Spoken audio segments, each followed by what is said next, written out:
we are live. Welcome everybody to the 2024 Funeral Unconference live stream. Welcome. We have almost 800 plus on the live stream, so that's fantastic. I am excited about today. First time that we've done the Unconference in person. So a few thank yous real quick before we get going.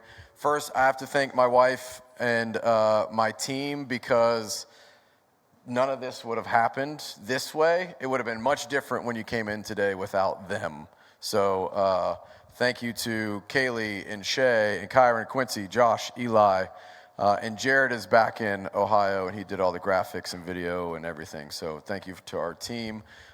Thank you to all of our panelists and sponsors.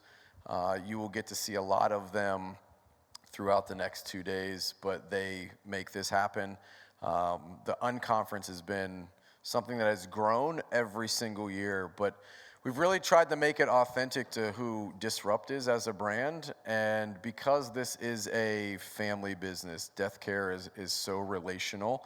All of you, we have relationships with each other. We've been in the same rooms for years. We've watched each other's kids grow up. So I want to start this Unconference probably different than any other funeral event that you've been to. I'm going to have my daughter Kihryn open us up with prayer and then a devotional. Kihryn wrote a 30-day teen devotional that she published last year called Yes to Blessed, and is on track to pursue being a pastor and play some golf in college, hopefully. Keep practicing. So that'll be cool. But she's gonna kick us off. She's been going around the country speaking at different youth events, and that's what she wants to do the rest of her life. And it's just, you heard worship music playing. It's just authentic to kind of who we are, the culture that we've created. So Kihryn, come on up here and let us have it. How are you guys? I'm so excited to be here. Thank you. Like he said, this is authentic to me and our family. I love the Lord, and if it's two people or it's a bunch of people, it's something that you're always going to get from me. So I'm very proud of my parents. I saw them at a young age. Dad going to a job, coming home, mom leaving for her job, her coming home, dad working to build Disrupt through the night. They showed me what it looks like to work hard, and to see them do this now is pretty cool. But I want to start off with prayer, and then I'm going to get into a little 5-minute devotional. So if you'll bow your heads. Lord, we thank you for safety, God, and getting us all here, God. I thank you for just your presence, God, and what you've given me to speak. I pray that you use my mouth to speak it, but everybody would feel your presence and that it's your word speaking. We just pray that you would help all the other panelists as they come up here, God, to share what makes them great and how they're different. God, we just pray that you would be in here and you would just let us have a great day. In Jesus' name we pray, amen. So as I was preparing, I don't prepare very ahead of time because the Holy Spirit likes to do his thing. So last night I was laying in bed and I was like, okay, I think I got what it is. And so I'm a very lineal thinker, and so I always have a title. So my title is, You're Created to Be Great. I had someone the other day, I was telling them a little bit about a situation I was in, and they're like, Kihryn, I think you're afraid to be great. And I was like, oh boy, that's something I don't want to hear. I love to do big things, and as a family, we like to be great. And for me to play small and not want to be great, I was like, okay, I need to change some things in the way I'm thinking. So in Ephesians 4:1-6, it says, as a prisoner for the Lord, then, I urge you to live a worthy life of the calling you have received. Be completely humble and gentle, be patient, bearing with one another in love. Make every effort to keep the unity of the Spirit through the bond of peace. There is one body and one Spirit, just as you were called to one hope when you were called. One Lord, one faith, one baptism, one God, and Father of all, over it all and through it all and in all.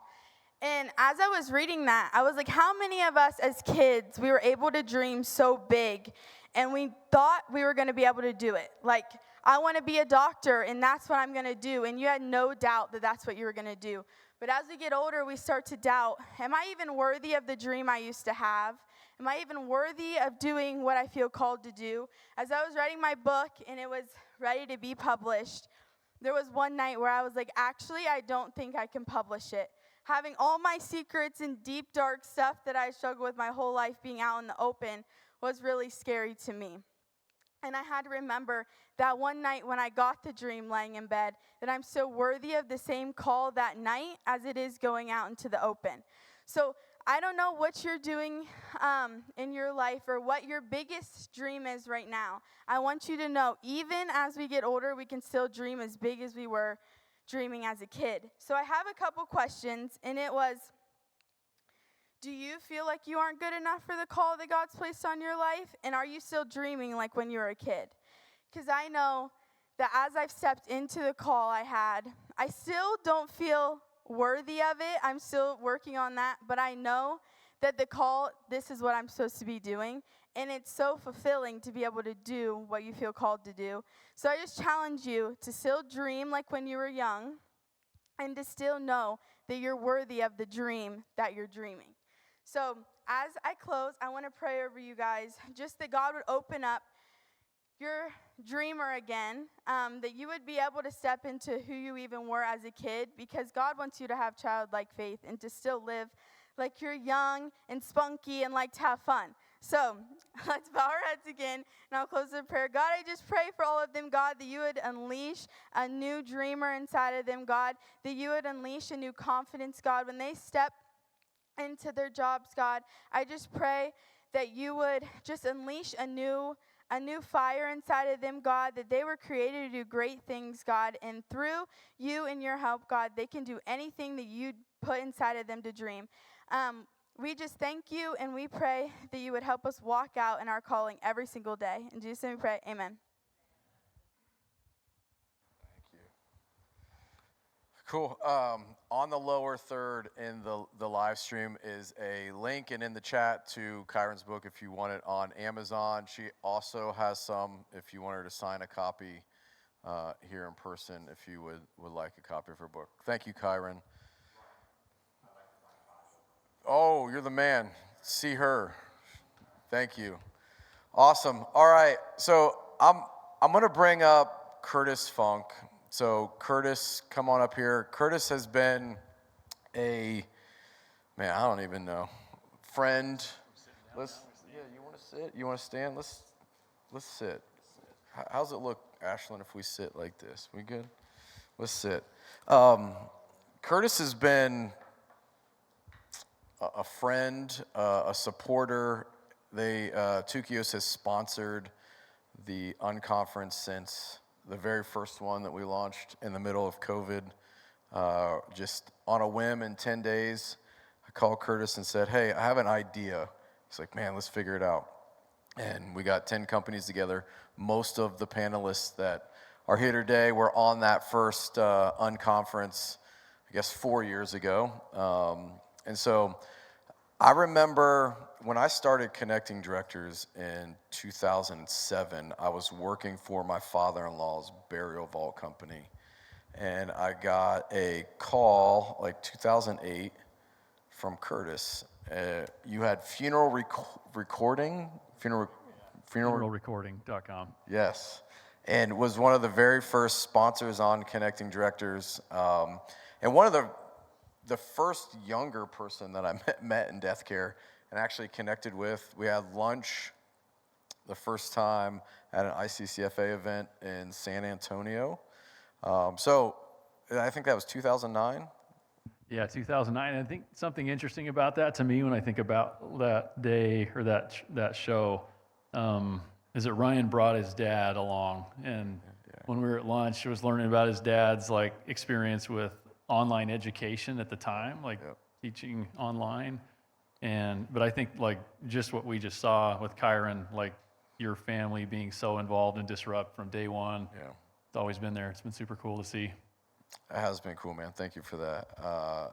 And so it's been neat to watch from funeral recordings I remember having a conversation with you about Tukios, and you launched that, and now you've blossomed from, like, it feels like overnight. It hasn't been overnight, obviously, but to see where funeralrecordings.com, then Tukios, and then videos and websites and Aftercare and all the things that you're pioneering in death care. Give me kind of your just quick of like start to where you are now, like what it's been like. It's been 17 years of overnights, right? Yeah. But funeral recording, you know, the shift between that brand and Tukios was really about like the culture. It was a cultural shift. Like funeral recording, I go to the trade shows. First NFDA was 2007. Set up the booth in the back. We were like the last ones to buy a booth. Had my suit and tie on. And none of you have probably seen me in a suit and tie since. But we set up the booth, and I remember going home and calling these funeral directors that had been at the booth. And, you know, this is Curtis with Funeral Recording. And they say, who? You know, I'm like, well, you know, we talked for like 2 hours, but I guess I wasn't very memorable. Or you signed a contract to do live streaming, so you should probably maybe remember our name. But it was just so, I don't know, like different compared to like the culture I was trying to build with the company. And so it was within a couple years of doing that, we decided, you know, I was going to build a video creation software, slideshow software. That's what Tukios started out as, and just thought right away, like, I cannot go to another trade show and come home and no one remembers who I am. And so that was really the shift in culture, and bright green shirts and all the obnoxious branding you've seen ever since. You know, and I will share, for some reason this story is coming to mind, so I'll share this story, because I was in college during all that time. I was going to Weber State and University, which is in Ogden, Utah, where we're based. And, you know, we built this live streaming product, and there were 2 or 3 other companies doing it at the time. Funeral One was one of the first ones to do it. There was a company called Event by Wire, and we all just happened to be at this trade show in 2008 in Orlando. If you guys were at that NFDA, right in the same intersection. We're all selling live streaming. And I think it's been enough time so I can tell this story now. But I had 2 laptops there, like one laptop set up with a camera and one over here that's going to view the live stream, right? And so I was like, this is how it works. And so you could see it broadcasting from one to another, and then the funeral directors were coming up and saying, like, show us how this works. Like, how do we start we're sitting down with the family. Like, how do we actually schedule the broadcast and do this from start to finish? And I'd say, okay, well, let's head over to the one with the camera. And under the table, at that point, I would unplug my AT&T 3G internet card that I was paying for, because I did not have a product at all. I was totally faking this with Skype. And I was just like, I was in this entrepreneurship course that was like telling you, like, if you're going to launch something, like sell, design, build, right? Like sell it first, then design it, then build it. So I'm out here selling it to see if we can do this for real. We got a lot of interested funeral homes. But yeah, I'd unplug that and I'd be like, oh, freaking connection, internet, you know, these convention centers, whatever, just blame it on the internet. I'm like, when you get home, I'll call you and we'll do a demo. And so we got a bunch of business cards. I went home and I'm like, man, we like telling my programmer friends, I'm like, we got to build this thing. People want this. Like, this is something that can go somewhere. I got an SBA loan borrowed against my house to build the software to begin with. And then we launched this live streaming product, and I was in college at the time, and this funeral home, Green Family Funeral Home in Manaway, Ohio, probably not far from where you're at. You know those guys? You know David Green? Very first live streaming customer, and very first live stream, legit live stream. And I'm in class at Weber State, and I'm scared to death because I know we've got this live stream coming up. And he's, you know, everything, I'm checking everything's good. I'm sitting in a web design class, sweating. And I know it's like, okay, this thing's starting right now. And so I'm like pulling up on the screen's black. Like clearly they're trying to broadcast, but it's not working. And so I'm like, okay, you know, the company phone's about to ring, because the company phone's me. And so cell phone rings, funeral recording, this is Curtis, how can I help you? Running out into the hallway, it's like, we're broadcasting, nothing's working. We told everyone we're gonna do this. We have local newspapers here, the TV station's here, because this is gonna be like the first live broadcasted funeral in Ohio. And the problem was the guy that passed away, his name was Robert, he went by Bob, and they put quotes around his name, Bob. And if you're a tech guy, you can realize like that kind of a thing can really screw things up when you haven't tested and debugged everything. So naming him Bob with quotes broke the system. Broadcast did not work. There was not 1 second of that service streamed or recorded. And somehow, David remained a customer for years after that. But, yeah, those were some of the beginning days. And Tukios, since then, we've last 13, 14 years, live videos to websites and Aftercare and other things now. So. Well, I think that speaks to the tenaciousness of just who you are. Some people would just quit, right? Okay, this is too tough. And I don't think there isn't, in my opinion, looking at death care, I think technology, being on the technology side of death care, is one of the hardest parts of death care. Like, to get a funeral home to understand the value of technology and brand and all the things that you do. So it's not like there's any day where you wake up and it's just easy. And what's that been like? Yeah, everyone believes funeral directors are slow to adopt, but at the end of the day, you're selling productivity and profitability. And so if you can explain that clearly enough, and Keith and I were having this conversation last night, like that, it's important to not try and change behavior, not try to ask them to do different things, and instead build products that can live within the current behavior they have, and will just make them more productive and make them more profitable. So it's not this big shift to use a new system. It's just try to fit it into their current behavior and model already and processes. And I think that's been really helpful to our success. It's just try not to, we're not trying to ask you to like really adopt something hard. It's like, do what you're doing, use this tool, and it will make doing that easier. And you've done it well, and you've built a great team. Like when I visited your office, when we lived in Park City, Utah for 10 months before moving to Scottsdale, got to hang out at your office some, and even in the middle of everything being shut down, your office was jamming. Like there were still people there. Played putt-putt with some of your team in the office, which was cool. So like,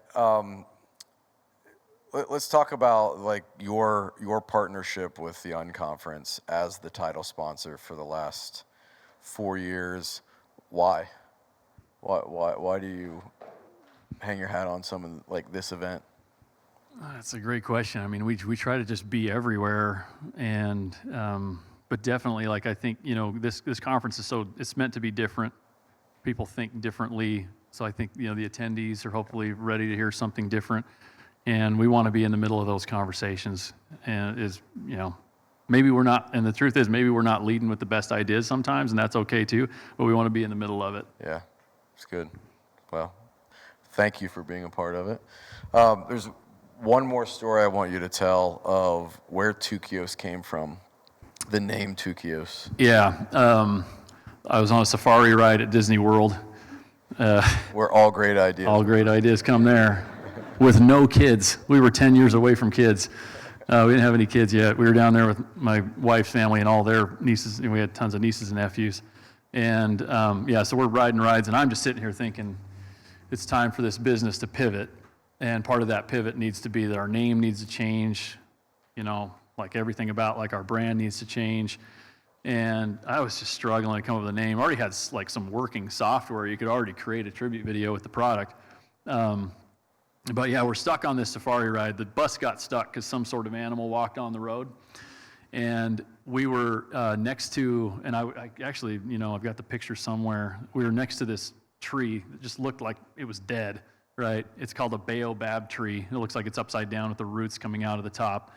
And the driver of the bus is trying to kill time because we were sitting there for like an hour. And so he's telling us about every plant and every animal and, everything, his life history. And he points at this tree and he's like, that baobab tree baobab's a word in Swahili that means upside down. And so I grab my phone, I start searching every Swahili word I can think of, funeral, memories, all this stuff. And so Tukios means events in Swahili. The .com was available, so I bought Tukios.com, .net, .everything on that bus ride, got off the bus ride and started, just telling some of the family, like, hey, I think I came up with a name with this, for this new thing we're doing. And yeah, that's where the name came from. But culture is huge to us. I'll just share that really quickly because, you've been in the office and how we work together as a team. We got about 90 people, and 70 of them, I think, are in our home office, and they're there every day. I mean, people want to come in. COVID happened, and everybody acted like it didn't happen. They just kept coming in. We said, you should go home. Everybody went home for a few weeks, and then they just came back. But it's a big deal, and, part of that culture is just we like to have our purpose, mission, values visible everywhere. They're on the walls. Our purpose is to create software that improves funerals. Mission, we equip funeral directors with innovative tools so they can create meaningful services for every family. And then our core values are just so crucial. But this idea of creating raving fans is like every decision we make. And we talk about, like, we report to our customer. Like, our customer is the boss all the time. They always will be. And, being able to create raving fans is just crucial. I've got it inside my, shirt here, and it's those new hats we've been making and stuff. New hats come, they're stitched with create raving fans inside of it. And I think it's, that's something, it's like a culture. We don't just want to be stuck inside the walls at Tukios. We want funeral homes to adopt it as well. That's why that purpose and mission is something that a funeral home can get behind, improving funerals in general. And just trying to lift the whole industry as a whole is kind of, what that culture is supposed to be about. Oh, I love that, and you've now taken that, and we'll close with this, to a podcast, because you just launched the podcast, where you're interviewing. I think the website says, like, the legends that built death care. Tell me about that, and the team will put it in the chat too if anyone wants to check it out. Yeah, you can go to podcasket.co. But Podcasket, the purpose of the podcast is to interview the legends and icons who built funeral service and created the opportunity we have today. And that's something that I've been reminded of a lot over the last couple of years, is all the opportunities that I've had and you've had and all the vendors in this space and funeral homes and everything wouldn't be possible if it weren't for those that went ahead of us and built what we've got. I mean, we've got these opportunities because of them. Some of them are our competitors, right? And without them, like, we wouldn't be where we are today. Competition's great, it pushes us. But, some of those, like the very first episode of Podcasket is Mike Turkowicz, if anyone remembers him. He started Funeral Net, like one of the very first funeral website companies. And I was like, who better? He's not been in the industry for 7 or 8 years. I was like, who better to interview than him, who has really laid the initial, like, the footings of what our business is today, even though it's a totally different company. But it was great to hear those stories. And I think just for us, it's important to acknowledge that exists, that all the work that was done before from everyone else, we want to hear those stories. And that's the purpose of Podcasket. It's not to promote anything we're doing, but just to try, and let me give you the back. Here's what happened. We're at, and sorry if we're going too long here, but NFDA leader conference. There's no schedule. I noticed that. There's no schedule. Yeah, sorry, live streamers here that are watching this. But we were at the NFDA leadership a few years ago, and I was with a brand new employee that was traveling with me, and we went into the lobby of the hotel. I think we were in Charleston, South Carolina, and it was like 400 degrees. It's like the hottest temperatures I've ever felt. But we walked into the lobby of the hotel, and Jim Price was sitting there, who is an absolute legend in this space, right? Absolute icon. And he's sitting there, and I've got this employee that's been at Tukios for like 3 months. He's not going to know who Jim Price is. But we sat down with him, and Jim was just, he's just so approachable and such a kind person. And we're sitting down there and talking with him, and I was like, without just saying, like, you're sitting next to a big deal. You know what I mean? Like, how do I get him to kind of introduce himself? And so I just started asking him questions to tell his story. And it was like, man, you've maybe bought and sold more funeral homes than like almost anyone, right? There's maybe a few that might have done a few more. But it was really kind of that moment where I was like, how can I selfishly get our team, part of our training, we train like all kinds of things on industry and product and everything else, but how can we train our employees on who's a big deal in this space? because you'll be at a trade show and some new sales guy's over there approaching, like Tom Ryan or some like big deal, and he has no idea who he's talking to. And so it's like, how can we try to preempt that and train them on who everyone is in the space too? Because at the end of the day, it's a pretty small industry. We all get to know each other the longer we've been here. But that's the purpose of podcast. It's for everybody. Hopefully you would listen to it and learn some things. And I try not to talk in it. I try to just say, tell your story and let them go. And there's several of you in this room that will be getting an invite. So. Yeah, it's been great. I mean, I learned so much about Turk I didn't even know. It was cool. So, well, Curtis, thank you. Last question. It's only 10:25 a.m. in Arizona right now. Did you or did you not play golf this morning? Yeah, we slammed out 14 holes. We would have had 18. We would have got 18 holes in 2 hours if the guy could mow the grass faster on the green. Awesome. Thank you, man. Appreciate it. Don't go far. Yeah, you want me to sit just right back down? Yeah. Don't you go ahead and sit back down. We're gonna move right into our technology panel. So I need Eric and Charlie and John, and then we're piping Mandy in. Go ahead and sit wherever. I don't know what.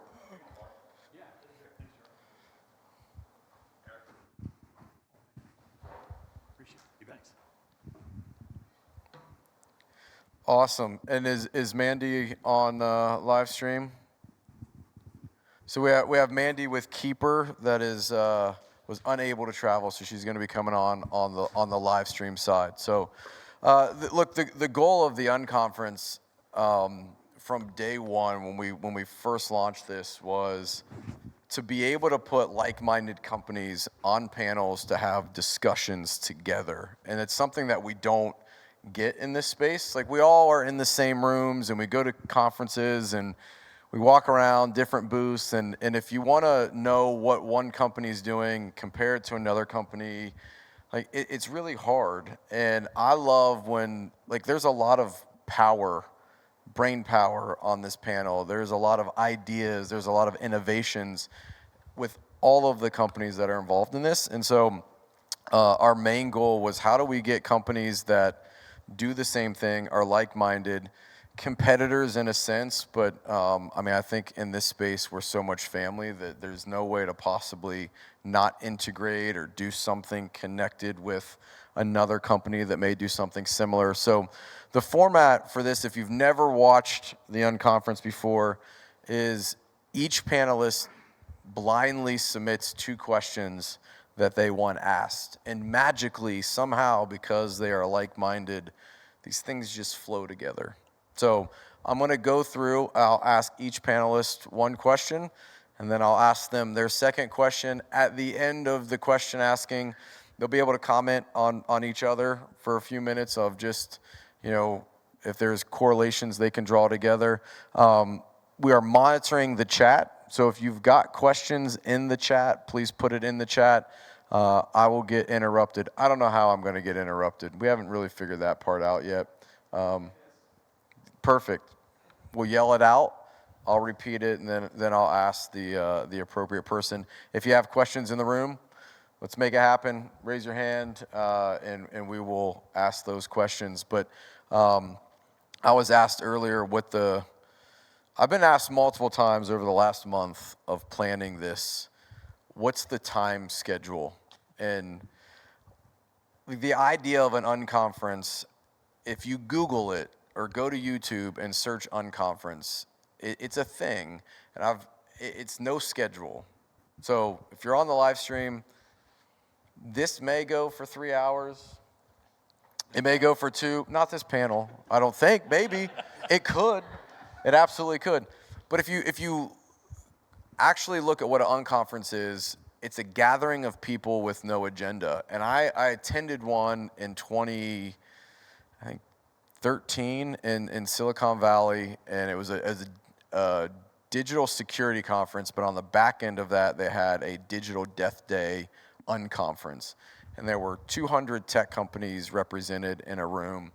and there was no schedule. There was a whiteboard that was probably as big as this banner, and there were different rooms and then different time slots and no topics.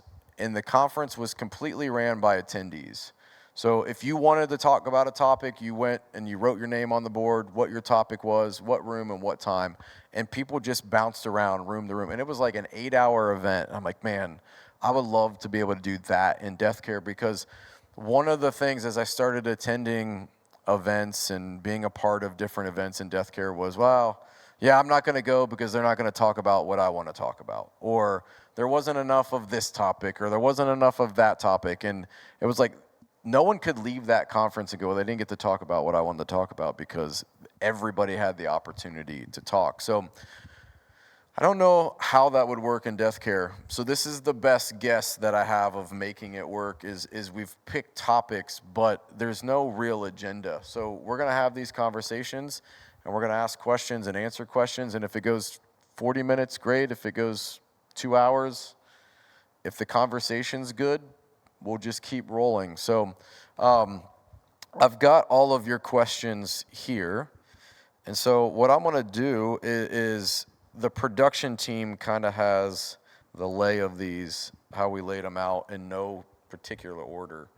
And so, ironically, I'm going to start with Curtis. So I'm going to ask Curtis, introduce yourself real quick, and then I'll ask you the first question. Yeah, I guess we missed that earlier. So my name's Curtis. Yeah, we did. My I know how the bad. company started, but I don't know anything about you. Yeah, exactly. You've all heard my story, just not my name. Curtis Funk, founder of Tukios, and we're from Ogden, Utah, software company. All right, Curtis, your first question is, what are you most excited about in the world of funeral software? Yes, and honestly, I mean, you three pipe in on this too, because I submitted this question because I wanted to hear what others thought as well. AI, right, it's the obvious answer. Everyone was expecting me to say that, I think. And it really boils down to something I mentioned earlier, which is just productivity, profitability, right? AI should be able to be integrated into your current processes. Hopefully it's something you're comfortable testing right now. There are so many tools out there. All of us in the software space and the funeral service have dipped our toes into it in one way or another. But there are so many consumer products out there that you can take a look at. And I think, for me, it's super exciting because it's just, I'm a geek and I like to just try new fun things. But yeah, that's the obvious one, as I just think we're going to see a lot of rapid advancement in software. As it's already happened over the last couple of years, but we're catching up. And I think we're going to all be positioned in a place where we'll be able to bring it to funeral homes faster, and all the things that you're used to spending time on are going to go away. And if we branch outside of software and make the question really like, what are you most excited about with technology? It's our lifetime when the hearse is going to go without you, right, somewhere to do a removal with maybe a humanoid. And it's cleaning the funeral home, it's taking out the garbage, it's mowing the grass. This stuff is going to happen. It's going to happen in our lifetime. It's really cool to see how fast all of these things are moving. And I think it's just important for us as software providers to try to play an intermediary there where we bring it with a funeral flavor to the funeral home. So the funeral home doesn't have to use 75 different apps. If they don't want to, they can access them all through one portal. I love it. Anybody want to pipe in on that real quick? Yeah, sure. Go ahead, Eric. I'll jump in. I'm just kidding. No. I don't know if the mic is on. Can you hear me? Is this mic hot? I don't think it's hot. There you go. Mic check. Eric Banks, Funeral 365. Regarding AI, and this thing is so pervasive right now, it's unreal. So at the hotel, there is a medical device company that's using Copilot, which is a Microsoft product, for spinal surgery. Jeez. So their conference today is about how Copilot will assist doctors to performing spinal surgeries, right? So if we're thinking about, as a funeral industry, using AI to write obituaries, we're missing it. We're not even in the ball game, right? I think from a Microsoft perspective, from a Funeral 365 perspective, using AI to affect pricing. I was speaking with a nice-sized funeral home operation the Midwest who's saying that they do pricing once a year. And my question was, there's no other industry on earth that reviews pricing once a year. In my mind, having spent the last 30, 35 years looking at the most complex business problems, I think that what makes our company different is that we've solved so many problems for so many years where profitability is king. And we come to this space and it's a dirty word, like, oh boy, we're in trouble. So I think AI to look at pricing and true business operations and to affect staffing, when you can systematize a process whereby the contract can be written using AI. You can have a natural conversation with a family and oh, the name is such and such. Okay, it goes into the contract. Oh, you want a burial? That goes into the contract without having to stop and write and look away and make it an awkward transaction. So I think that's where AI can really help. Love it. John, do you have any? Yeah, I wonder who the first funeral home is going to be in the country that has a humanoid in its four square walls, because they're usually the ones on the forefront, the ones that are doing something innovative. But you know, we were talking last night at dinner that Tesla's not a car company, as much as they are, you know, noted for what they're doing. I think the thing that excites me is that you go to these trade shows, not the unconferences every year, and you see these new software companies that are out there, and you may walk by and go, what is that? And how are they going to make it? Which was probably what they were saying, with all due respect to you, Curtis, at Tukios, with like video tribute software. To think that video tribute software was the mainstay for 10 years as far as an innovative product, but that there are these new companies that are seeing opportunity within funeral service to help us move the needle forward. So there's a lot coming. Well, John, I'm going to, Charlie? If you don't mind. Yeah, let's go. The thing about technology in general is what technology is really good at, and I'm going to say something that might scare some funeral directors and maybe even offend some funeral directors. Technology is really good at commoditizing everything, right? It makes things that are special commoditized. If you think about what Amazon did, Amazon commoditized every good on earth, right? You can buy a Wagyu steak on Amazon. Like, you couldn't even find a Wagyu steak 10 years ago. And so, if that's true, which I believe it is, what excites me is all this stuff. Generative AI is ostensibly just another programming language, right? That's all it really is. It's basically JavaScript and HTML before that, and C++ before that, and Perl before that, right? It's basically what it is. What it's going to do is, Jody and I were talking, it's going to make the best funeral directors rise to the top, right? Because what AI doesn't know is standing in front of 1,000 families a year, right? And so our job is to help you commoditize the things that we can't do, right? It's not about getting better at accounting. It's not about getting better at writing obituaries, to use your example. It's not about, loading cases faster.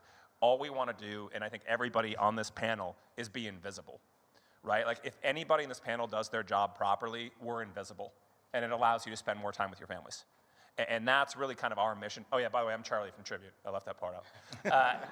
But I mean that, right? Like, good technology is invisible. It makes you better at your job, and your job is what we can't do. And so that's what excites me the most.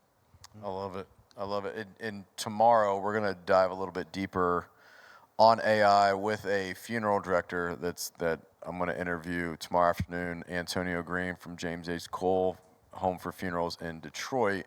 Antonio is doing some really cool things with AI and is very deep in AI. So if you want to talk more AI tomorrow, show back up and watch. So we'll talk more about AI. And I'm sure it'll come up again on this panel. So, John, I'm going to go back to you. What are you most excited about legacy? Introduce yourself real quick again. John Heald from Legacy. There you go. Yeah, John Heald from Legacy. And, it's interesting. So Curtis and I actually started our companies around the same time in 2008. And I'll say with an icon in funeral service, Dave McComa, who happens to be present here. But we had started Tributes.com in 2008 to build a brand to help consumers find obituaries online. Same time when you started your business. So it's been interesting to watch us both grow within our respective channels here in funeral service, but Tributes became a part of a much larger company called Legacy, who has been around since 1998. And we are, to this day, we're a very old startup, completely new management, new employees, everything that goes with it. Yet we've got some of the baggage of the past by the association with newspapers, and that's not a bad thing, right? We have been a mainstay in the newspaper world in terms of helping print newspapers go online. I'd like to think that my role was to look at the funeral channel and say, what is it that Legacy can do to help them with their businesses? So the answer to your question, Ryan, is, what am I most excited about at Legacy? Legacy acquired Tributes in 2015, so here we are in 2024. All these years later, and I'm saying to the channel at large, we are finally getting things right for funeral homes. I've never been more excited to be a part of the organization that's doing what's in the best interest of the funeral home. And I'm not a therapist, we could unpack all the stuff that's happened before, but there's a lot that's coming, so it's about the new Legacy, but it allows a funeral home, for the first time ever, to control their brand on our platform, and that is traffic, flowers, guest books, everything under the sun that is a viral component to an obituary.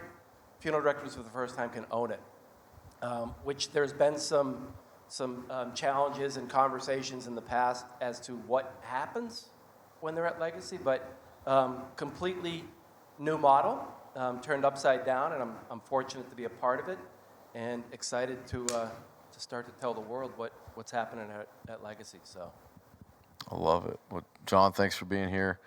Let's move along. Charlie, you're back up. Okay.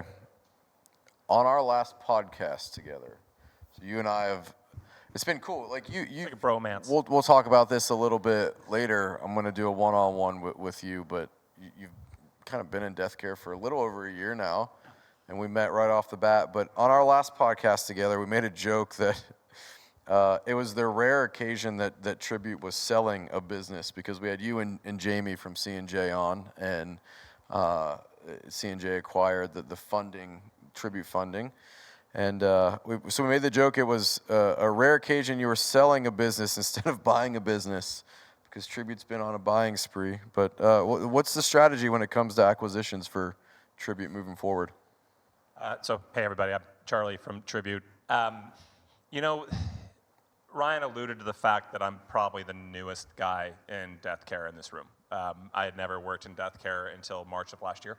So, the origin stories of Curtis and John, I can't hold a candle to that stuff. You know what I mean? And so what that means is I have that disadvantage, but I also have the advantage of having a very kind of naive perspective, right? And what was interesting to me when I joined this profession is sort of the clandestine nature of who owns who. And I thought it was super weird because if there's anything more vulnerable than the funeral profession, I don't know what it is. And at Tribute, it was well, do we really say we own CFS? Do we say we partner with MKJ, or do we say we own them? And it was just this, I was just in this room, I'm like, what the hell are we talking about? And the reality is this: private equity in this profession is pervasive, right? So we're owned by private equity. How do you guys, what's your ownership structure? Privately held. Privately held. Mm-hmm. Tukios, Legacy, you guys were just bought and sold by private equity, right? It's happening, and then, anyone see the Park Lawn news? Mm-hmm. Right, so acquisitions are a pervasive part of this profession. And I think funeral directors are rightfully a little nervous about that. Eric, you said in your intro, profitability was a dirty word. Mm-hmm. Well, let me tell you how private equity firms are valued. It's off of profitability. Mm. But what's cool about this, and what's great about this, is the only way private equity is successful is if they make funeral homes more successful, right? So any acquisition we're doing, what we're looking at right now is, Curtis used the word productivity. To me, I'm inspired by an old friend of mine, a guy named Nicholas Darbo-Garneau, who was the chief evangelist at Google for a long time. And he had this speech that he would give. And you remember when Google launched their little devices and you would prompt it by saying, "Okay, Google"? Yes. Some of your phones may have just gone off, by the way, my bad. His speech was, "Okay, Google, make us more money," right? And that was the promise of Google advertising. There it is. Actually happened. I did not plant him. This actually was an authentic thing. But so the point is, any acquisition we do, the only way it works is if it makes funeral homes more money. And so what are we looking at? We're looking at predominantly more technology enhancements. We're looking at ways to, like one of the buzzwords y'all gonna hear a lot about in the next year about is website personalization, right? There's absolutely no reason your website should perform the same way for a family who's at need versus a family who's pre-need. There's no reason. There is no reason why a close family member viewing an obituary should have the same experience as a distant relative or a fraternity brother from college you haven't seen 20 years. Those are personal experiences. So what we're most excited about investing in is making your website more personal to make you more money. And the nice thing about this profession is, unlike other private equity-based, call it industries, a lot of times you hear private equity and you think about like slash and burn, right? Cut everything to the studs, make as much money as possible. It don't work in the funeral profession. The only way this works is if we improve the family experience, period, right? Gen AI, technology, personalization, all this stuff that I'm spouting off, it doesn't matter if the constituents in the funeral profession are not made better. And what I mean by constituents, I mean you as funeral directors, I mean the families that you're supporting, I mean their community. If you cut a single corner, you're DOA. Right, so that's where we're looking to acquire more companies and invest in things that are making the funeral experience more personal in a digital manifest. Love it. Anybody else want to tap in on that? Let me grab this mic. Yeah, I'll jump in on that because, yeah, we got the mic problems. I'll jump in on that because I think, Charlie and I think a lot similar in that respect is, I mentioned earlier when I started the live streaming thing, raise an SBA loan, angel money, venture capital throughout the time. And if you're going to build really good software, you want to make sure you have the resources to do it. And that's really what this has been all about, is trying to make sure you have the resources to do it, the right team in place. Then the nice thing along the way is, no one ever like invests in your company or buys your company unless you choose who they are, right? And so I think that's when you get into these conversations, and a lot of these conversations for me happen on the golf course where you're sitting down, you really start getting deep into your business and your life, and so you're able to kind of actually talk a little more openly about these things. But that's what's so important to me, is just that you've always got the right partner and that thinks the way you do, and allows for these things to happen. Because at the end of the day, Charlie nailed it on the head. We want families to be able to be served better, more meaningful services that can be planned, and and working with the right folks that let that happen. Because at the end of the day, I'll say it again, like, we report to the customer. That's our boss, and it'll always be that way. So it's good. Anybody else on that topic? Yeah, I think the part that I find interesting is that these private equity people, these investment bankers, are really, really sharp people with minds that think differently than the way ours do. That's good and bad. So that they can bring that perspective to what we have been doing historically as a business, running it the way we are, doing it profitably, but then see a different angle that something has not been thought of as of yet, so that they can bring that to the table and think of different offerings, solutions, better execution. But I'll fall back onto, as long as it's in the guidance of people who have the funeral home's best interests at mind, because the minute we stray from that, everyone's going to see what happens, and that it's all about just generating revenue and EBITDA and all the fun things that go with it. But everyone in this room knows that there's a lot of people looking at this space, the profession, whether it's buying funeral homes as brick and mortars or software companies, or what can I start in this space that's going to generate a lot of revenue. But without the guidance of the funeral homes and doing it for the families that they're caring for, it doesn't matter. We've seen a lot of flash and pan companies that have come and gone, which, again, I like because it drives us and keeps us on our edge. But it just happens to be that there's been more private equity interest in our space in the last 7 years than there has been in the last 100. And I don't think that pressure is going to come off anytime soon. Well, John, I love your point because, I'm part of Tribute is part of a technology fund, right? So the other companies in our fund are powering technology for all sorts of stuff, hiring, temporary work, virtual work. Tukios' Legacy's new owners are like consumer driven. So they're going to get inspired by brands like Kind Bar and stuff like that. This is all good news, y'all, right? Like, that doesn't mean they're going to dictate like what we do, but to your point, John, we're all going to learn a heck of a lot from people that know stuff that we don't. Sure, I think those are all excellent comments, right on point.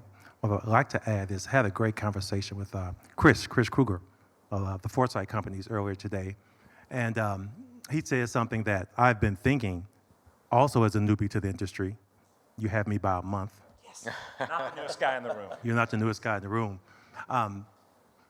My thoughts have always been, and our thoughts at Funeral 365 is that how does technology impact the value of your business? And this has been the toughest conversation with a funeral director who's not economically driven. Hey, listen, I have enough money to pay the bills. Everything is good. That family felt great walking out the door. That's their payoff. When I speak with some of the great minds in the industry, like Bob Ekins there with Johnson Consulting, what I'm hearing is that the value that technology can bring to the sale of your company is maybe being overlooked.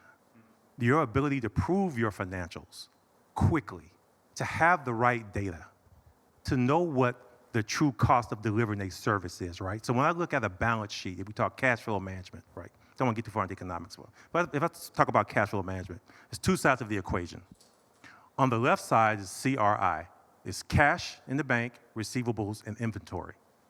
On the other side of the equation is ADP, accounts payable, long-term debt, and payroll. So when we speak about case management, that system, it's missing all of that. Case management has nothing to do with operating your business, and everything we spoke about today is front end. So that drives top line revenue, some stickability of the customer, but it doesn't affect your operations. So where our focus is how do you squeeze that extra 0.2 or 3 off the back end? Can you tell me that when you did that contract pre-need that you're making money at deed? Did you lose money? How do you mitigate that risk going forward? So these are the types of questions that we've answered in every other industry but death care. So what these guys are doing to drive top-line revenue, we're saying, okay, great, hand that off, and let us look at how we can help you optimize your revenue and start having a forward-looking view. Right now, everyone's in the mirror, looking in the rearview mirror at their profitability, getting financials 2-3 months later. So you can't make real-time decisions, because I will tell you that your customers today are making real-time decisions when they go to and they select a service, right? Yeah. So I keep these keepsakes. I started in technology with IBM over 30 years ago, even before this stuff was really happening. And this phone was the hottest thing out, and I still have it over 25 years later. You can sell that on eBay and make some money, man. That's an icon. That's Sprint Palm. That's the Palm. That's the Palm, Palm OS phone, yeah. That's right. Okay, that's 98. That's right. I had that one. Then I moved up to the BlackBerry Curve, and I was killing the game. Yeah, you were. Text faster than anybody. Killing the game, right? I couldn't find my radio ball in the middle. I loved it. Right, it moved to the cursor. Yeah, that was the start of the downfall. Once they got rid of the ball. Got rid of the ball, right? But before that, I had all the flip phones by Motorola, and Motorola was a client of mine with IBM. Here was a problem with Motorola out of Chicago. They refused to change because they invented it for the military. We own the technology. Who's going to do it better? So no CEO was willing to take the risk of innovation. Listen, I have 2-3 years left in this business. I hope I'm not speaking too loudly because I have 2 microphones. I'm just showing off. That's what I do. No CEO wanted to take the risk of disrupting their business for the future. And that's been the American way. When we would look at Japan, or Sony in particular, who has a 200-year business plan. I'm dealing with owners and operators who have a 2-month business plan. Maybe 1 to 2 months, maybe at best 4 months, cash on hand. So as an industry, what we have to figure out is how to make everything affordable enough to fit within how companies do business today. They maybe can't afford a lump sum to migrate data, which is what you spoke to earlier. Which $25,000 to me is a big deal to cash flow. So, yeah. Yeah, good stuff. Well, thank you. I want to call on Mandy. Mandy is being piped into the live stream. Mandy, you with us? Hey everyone, can you all hear me? There we Sound go. good. What's up, Mandy? Thank you for being here. Hey everyone, I wish I could be there in person. Thanks for having me online. I'm quite large at the moment. I'm about 9 months pregnant, and they don't usually like when you travel when you're that far along. So that's why I couldn't be with you all today, but it's a pleasure. Awesome. Well, Mandy, quick introduction, and do you have anything you want to add to what we've discussed so far? I mean, I've been listening. It's been really great. Oh yeah, I'm Mandy. I'm from Kihryn Memorials. And I've been doing this for about 11 years now. I think actually Curtis was one of the first people I ever met at one of my conferences. I think it was an NFDA a long time ago. I think all the points that have been made so far have been great, and I think that the focus. I find it's interesting that the focus we're kind of now focusing back on the family, and previously I feel, and this is still, of course, absolutely very important, the profitability and helping funeral directors improve their processes. But I think there's kind of become a shift in terms of improving that experience for families. And that's something that, we focused on that like 10 years ago, and I still will not forget my first ever conference where a funeral director told me to come talk to him again in 10 years. And so that's kind of what I've been doing now. And we can see that focus has really shifted where we're really actually trying to focus on that family experience and that personalized experience that was discussed. And I think that that's really going to be an important move forward. Well, in that theme, Mandy, how has technology transformed the way families mourn and experience grief? I mean, in so many ways, I think, like, first of all, we talk about technology, but really, I think realistically, we're talking about the internet for the most part. But I think it's really just changed how we interact with each other as a whole, right? How we engage with our communities. And when we think about mourning, we think about funerals, it's always been a community oriented event. We're always organizing ourselves around a community. And so when we think about technology and how that's connecting, we're just connecting and building communities online today. It's kind of become just a natural progression, so to speak. And what I think is actually really interesting with online memorials or obituaries, for example, a lot of people don't know this, but the first online memorials and obituaries came out, first of all, after Columbine and then became popular after 9/11. And that's because communities needed to come together to mourn. And that was how we knew how to do so across all of these borders. And so, in that way, it's affecting how we engage with each other in community. I mean, it's also literally how we're having funerals, right? I think every funeral home or every family is expecting to be able to live stream a funeral today, right? That is a part of the way we're experiencing grief and the way that families are mourning. But even just how we're remembering our loved ones, right? Like we used to just look through photo books and share stories and anecdotes when we were remembering someone. And now, again, we don't really have physical photo books anymore. We have our photos online. And so that's how we are kind of creating these continued bonds with our loved ones, is just instead of looking at a physical photo book, we're looking at them online. So there's so many ways that technology and the internet has kind of changed that grief and that mourning experience for families overall. Awesome. Well, Mandy, thank you for making yourself available to be on the panel and join on the live stream. Anybody want to say any comments on that? What I'm finding is a pictorial black hole. So when my mother passed away, and I was going through all of the stuff, right, you start to come across the pictures.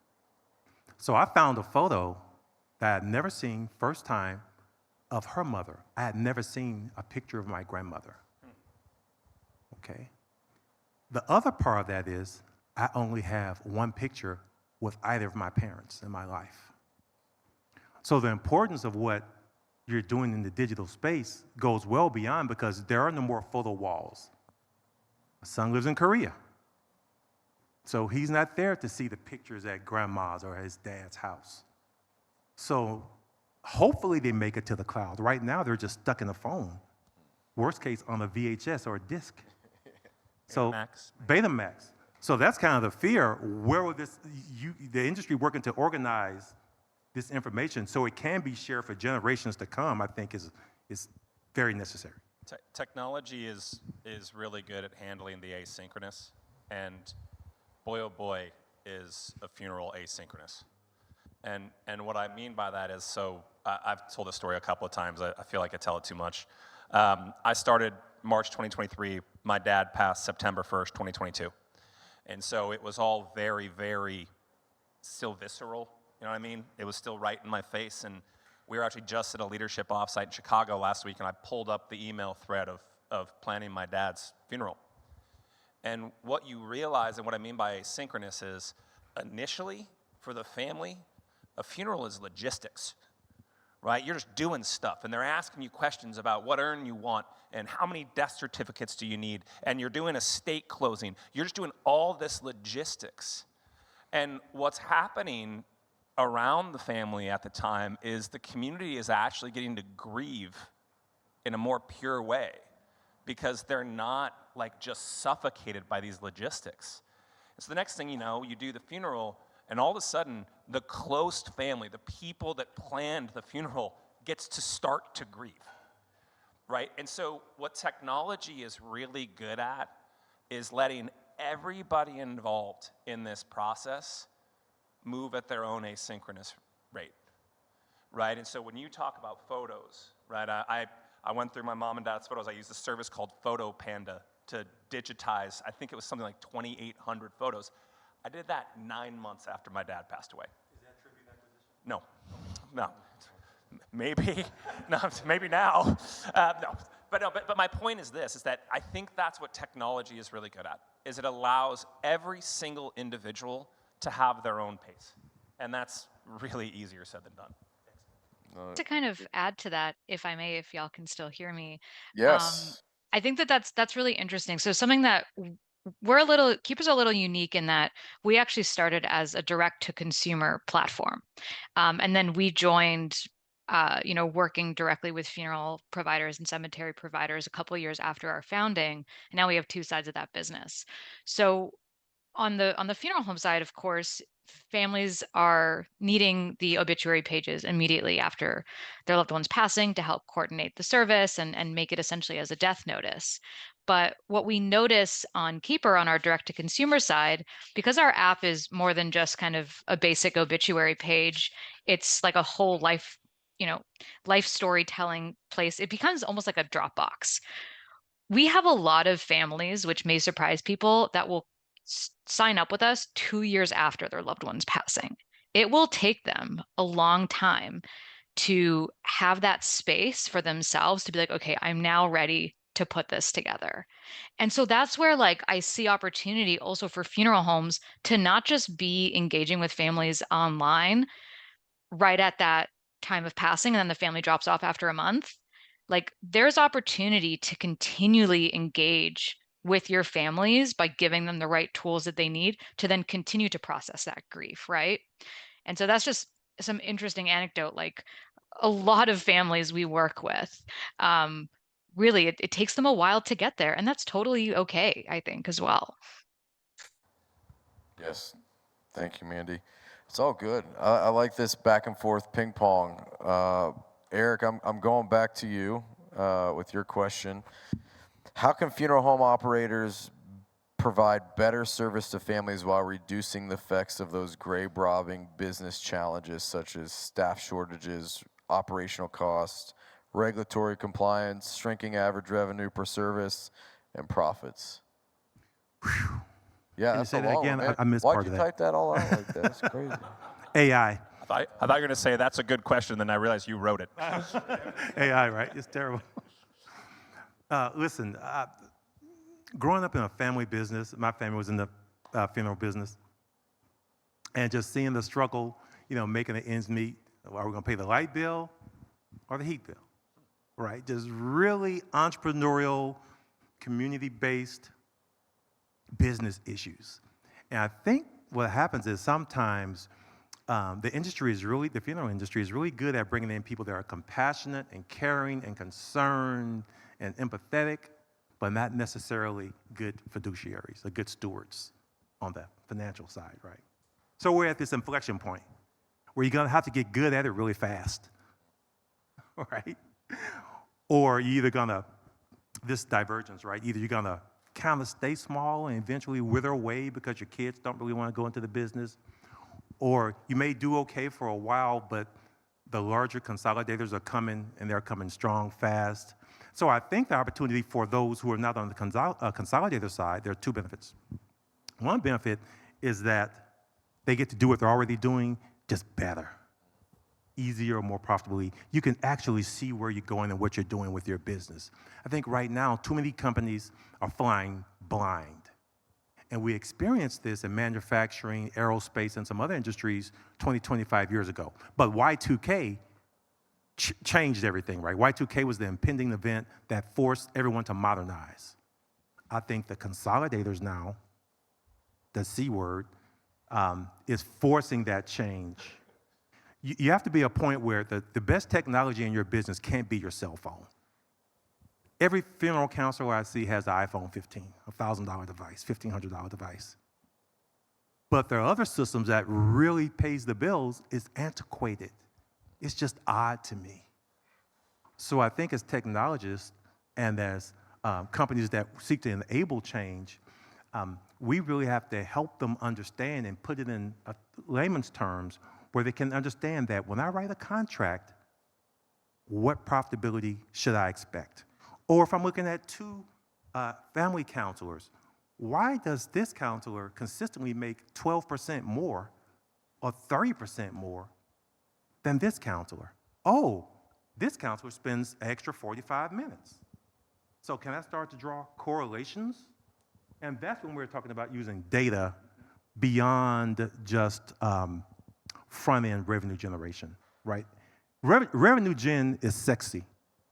What we're talking about is under the covers. It's the engine, right? It's dirty, it's oily, it's hot. Nothing. The people are dry and boring. Okay, don't mean to offend any accountants or financial people in here. You know who you are. So I think technology is the only way, the appropriate use of people, processes, and technology. It is a three-leg stool. You have to have the people who will enact and use consistently. You have to have the processes, not your old processes that have served you for the last 100 years, but best practices drawn from any industries. If someone said it earlier, this is a service business. It's not a funeral business. It's at its finest, it's a services industry, unlike any hotel, any airline, unlike UPS or FedEx. There are logistics involved, there's event planning involved, there's some operational aspects that need to be tracked and managed. So I think technology is the best friend of a emerging. Any business under 500 homes, under 500 calls, under 1,000 calls, they better be using technology quickly. Well, and good news for non-C words, for non-consolidators in this room, the changing costs for an independent funeral home are much smaller. Imagine if you were a publicly traded company and you wanted to change your back-end financial system, right? So that means all of you non-consolidator funeral homes, you have an advantage. You're nimble. You can adopt AI, like Curtis was talking about in the intro. You can, it really is an advantage, but you have to see it that way. And I think the fear of change has been a disabler of technology since the start of time, right? Like, my dad, this is true, my dad wouldn't let me have a Nintendo because he thought it was a communist plot. That's just kind of my dad's personality. But my point is, if you're scared of technology, you're gonna be slow. And you have an advantage because you don't have to be slow, because you don't have public markets. You don't have, you might not be PCI compliant. All these things are your technology partners, but as a funeral home, I think you have to embrace your nimble nature, because that's the advantage you have over the big guys. That's good. All right, I'm going to kick it back up to the top. We're going to go back to Curtis. What changes, Curtis, would you like to see in death care technology? Yeah, timing's perfect based on where the conversation's gone. A couple changes I would really love to see, because at the end of the day, I think we've talked about this before. The focus should be what's in the best interest of the funeral home. And from a technology perspective, a couple places where I think we can all be better is like standardization of data. Like they're talking about the cost of moving, right? We've switched CRMs at Tukios 2 or 3 times. And switching a CRM is a pain, right? But there also wasn't a migration cost that we had to pay anyone. It was like you export the data from HubSpot and you import it into Salesforce. Or you export it from Infusionsoft and kick it into HubSpot, whatever that might be. There was no cost for that, right? Like I think if we could like all band together, and there's 5 others that probably should be a part of the conversation, and decide the standardization of the data, even if it's just like Eric and I were talking about it earlier, it could be industry standards that are normal everywhere else, then it doesn't become as big of a deal for a small funeral home either. There's no cost, right? It's not 20 grand, 50 grand to move from one provider to the next. It should just be free if it's all like the data is standardized. And I think the other thing that would strengthen funeral homes is just more of an open ecosystem, like not trying to say, we've got 3 or 4 products, the customers that use us for all 4, some that use us for 1, some that use us for 2, and leaving that open mindset where it's like, it's fine if you use us for 2 and use our competitors for the other. That's fine. It's your choice. It's your funeral home. You should absolutely have that ability to make that decision. But for that to work seamlessly still, so you're still just as productive, we need to work together and have those integrations. We've integrated with a couple folks here, Mandy as well, where it's it's built in. The systems talk. And I think that's important. Funeral homes can benefit from that in the long run if we all are just open to playing together and kind of standardizing our data and everything else. So that's so good. That's something I think I would love to see, Ryan. And again, that question, I threw that question out there because I thought that'd be a good discussion point if others wanted to chime in. Well, I think this, Curtis, I just love your answer so much, man. That was such a good answer. We're talking about doing right for the funeral homes. Standardization of data is clean. I would also love if we as a profession could band together and kill website scraping. I would love that, because here's the thing. When I talk to funeral homes, the number one complaint I hear by proxy for them from their families is, I had someone call me on the phone and they were yelling at me about something on an obituary which wasn't mine. It was on any one of these aggregator sites that I didn't authorize. And so as technology providers, we have that ability to kind of band together and kill it. If somebody opts in, bless you, awesome. But it should be opt-in.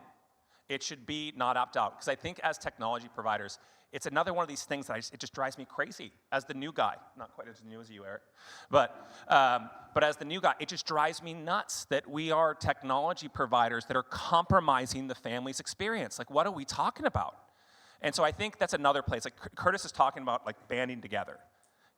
I think it's a thing that we could do as a profession that would improve the family experience. And frankly, I don't think you could argue that. There isn't an argument that web scraping is a positive thing. It slows down your website, it confuses the family, it confuses the community. It's a terrible thing for this profession, and yet it's pervasive. And so I think we have a lot of opportunity.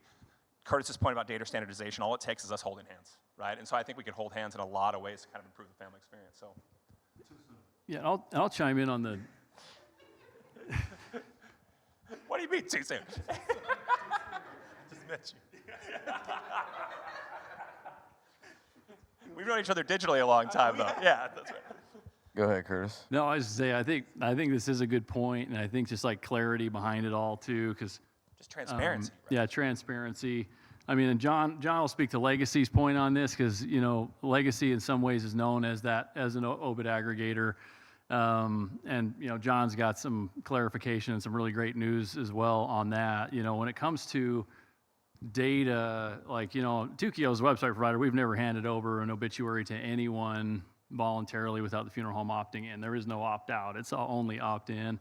And that includes like in some relationships with Legacy where if a funeral home is a customer of Legacy, let's say, and they've got a Tukios website, the data can, if they're customers of both, flow from Tukios to Legacy. And the nice thing is, at that point, the way it works now is that the Legacy obit doesn't even exist anymore. The Legacy obit becomes the funeral home's obit, so there aren't two anymore. Gets rid of any confusion with flower sales, guest book, things like that. But there are some that, like Charlie's point, it's a company that's not in the room, and I don't really feel like dropping names, but there is a company right now that's in the middle of a lawsuit with one of the consolidators, and it is one that's just absolutely only scraping. I think that's kind of the one where, like, if we could band together, there's one that does need to be stopped for that reason. But I just think, from like a little bit of a third-party perspective, I would say from Tukios to Legacy, we'll address the elephant in the room because Ryan, you asked me what am I most excited about at Legacy. In addition to what we're doing for and by funeral homes, one of the things that we've made a business decision around last week is so. Let me take a step back. Legacy's goal is to announce every death that happens in the U.S. That was the goal. It is the goal. The way in which we do that now is through partnerships directly with either funeral homes or newspapers. Historically, what we had done is that if we didn't have the ability to get the content, that we would make almost call like a public service announcement. John Heel died. For a complete obituary, visit XYZ funeral home. Those were some of the complaints or the confusion that was coming up on the internet when they're searching and coming up with a result that's not the funeral home obit, it's not the newspaper obit, it's an announcement of the death. We're no longer doing that. We are working directly with funeral homes. We got over 10,000. Look, when I came to Legacy, there were no funeral homes that were working directly with the company. It's all primarily newspaper-based. We stand up a product, we get over 10,000 funeral homes that now say, I want my content on Legacy because of all of the traffic, eyeballs, and things that you do. So we're out of that, but I could say this in relation to Curtis's comment about Tukios. There's no better setup in funeral service from a tech perspective than a relationship that Tukios has if they want to take advantage of the Legacy network. Obits can come over programmatically to Legacy to garner all of the traffic, SEO, backlinks that we offer. There's no other provider in here that will ever rival what we've put together in terms of a solution. So I think the fact that we are no longer putting up these one-sentence obituaries, two, that we've got the ability to take an obituary. It's funny, my daughters asked me, they know when I had a funeral home what I did. I picked up dead bodies, and I ran funerals with my brother. Really cut and dry. But they also know at night, and my real job was you spend a lot of time on the computer, what do you do? And Mandy was saying community. I think I've heard community the last 5 minutes, 20 times. I help bring a community together when someone has lost a loved one. A funeral home in its community, in its local Fort Wayne, Indiana, you bring a local community together to acknowledge and celebrate a death. What the internet allows for is to bring a much larger community together to do the same thing in a different way. One of the things that Legacy recently did was started to stand up community pages. So I went to Bryant University in Rhode Island. The first thing I do when I get my magazine every single month is I go to the back of the page and I find out who died in my class. And then I go to the front to see who's doing what. So now there's 20,000 community pages out there of people who are trying to find out if they were connected to them. There are millions and millions of emails that go out every single month to people that say, I want to know who died in Fort Wayne, Indiana. The beauty of that, the way it's set up with us, is if the funeral home submitted the obituary, that funeral home gets dragged along for all of the marketing benefit as a result of it. So I hear you, Charlie, in terms of, and Curtis, the other company that was doing and continues to do some things, on the ability to just make sure. So people love and hate the fact that we have guest books. Look, I don't know from a newspaper perspective, like the Boston Globe is our paper. Whether that is in print in 5, 7, 10 years, I don't know. Look, the Salt Lake Tribune in your market, Curtis, went down to one-day delivery. Seattle Post-Intelligencer died. One-day delivery. But what I do know is Boston.com is the #1 most visited website in Boston. It will always be, KSL. So the fact that these newspapers have the ability to put the obituary online and in print, there's a guest book that people want to leave their thoughts.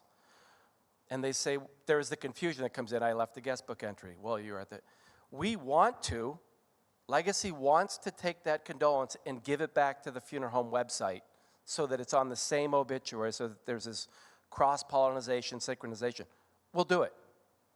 Just let the website provider tell us that we want to do it, and be some standardization on data so that it makes everything operate seamlessly for a user experience. So, sorry, that was a lot. No, that's good. And John and I are going to do a one-on-one before the last panel today where, I mean, John, I sat in a room with you for 16 hours, and I said, John, convince me. I'll talk a little bit about that. So I appreciate the transparency on this. Mandy, I want to make sure that if there's anything you want to add, we're getting your opinion and feedback on this. Is there anything on that, Mandy? I think that what everyone said is exactly what so many of us are thinking in terms of consolidation of data. I can't even tell you how many different scripts that have taken, up to 100 hours for us to migrate a client from one provider to us. And we know that it shouldn't be that way. And so we end up taking a loss generally because we just we don't find funeral homes should be paying that much to be able to do that.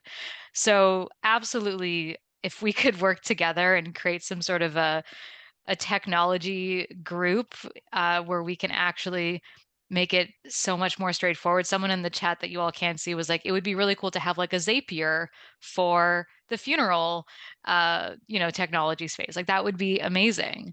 And then onto the scraping, I think we're all on the same page with it. We actually just met with a company who's helping us tackle that, but I would love for us to band together from some of these companies because it's creating so much confusion. It's reducing the sales of all of our customers, and it's really unfortunate, to be honest. There's been quite a few lawsuits in Canada already, but I feel like the U.S. is still a bit of a Wild West with it.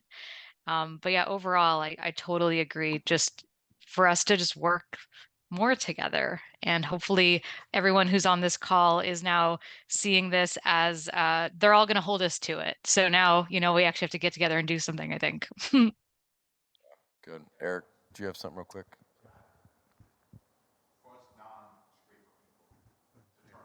Yeah. So how I would define it is someone basically crawls your website and then regurgitates your obituary without your permission. So if you're funeral home ABC, and the next thing you know, it's on a new website, and usually what these folks do is they'll change a couple of words so they don't violate copyright law. But I would say the syndication of a funeral home's obituary without their permission. That's how I would define it. Eric, Yeah, sure. So there are two thoughts going on here. One is obviously the scraping. I think the initial premise was regarding working together, regarding standardizing information, right? Yeah. So one thing, being that our product is built on Microsoft, that we were built that way over 30 plus years, right, with that logic in mind as a tech company. But the other part, just being quite frank, there are some advantages to having and owning your own code, your own intellectual property, right? So we can sit here today and pretend to want to kumbaya and work together, but there's something called a competitive advantage. I have a lot of phones. I have the Android and I have Apple. So when Steve Jobs came out and IBM wanted to work with Apple back in the late 80s, Steve Jobs says, no, I think I have a better product. I own this code. This is my investment. I'm not going to work with you. And guess what? He's been uber successful in North America. But the global standard is Android. So once I leave America, the world runs on Android. So I can't sit here and say that, yes, there are some things that should be standards and are standards just in the technology world, right? But many companies have benefited from having proprietary code, and they still benefit. So for them to change from that has to be in their economic interest. And as we move towards fiduciaries who really are focused on the profitability and the bottom line, and the answer comes, you want me to spend how many what to do what to make switchability easier? Make it easier for you to go from, that's what the phone industry did, right? You can now take your phone number. That was the holy grail. That was the one thing you couldn't touch. The phone number, I owned you. And Congress came in years ago, for those who are under a certain age, and said, no, that number, the customer owns that number. They should be able to take it wherever they want to take it. So that was one of the first cases in the U.S. business that switchability died. So I would love to work with you guys. Maybe. It's idiosyncratic, right? Well, it's idiosyncratic because you're right? We're not arguing for a sea of sameness, but I don't know what the analogy is to the phone number, but we need to standardize that. Mm-hmm. John threw out the idea of, man, wouldn't it be great if every single condolence that is put on the internet somehow magically flowed back to the funeral home website? Hell, I'm into that. You know what I mean? So it's just a matter of like how we figure out what that line is, but it's not as cut and dry as you were saying. I think your point's dead on, right? It's just a matter of whatever those lines are, but I think that's where we could determine a lot of things. And even more so, is the customer willing to pay? Yeah. Do they care? Or do they benefit?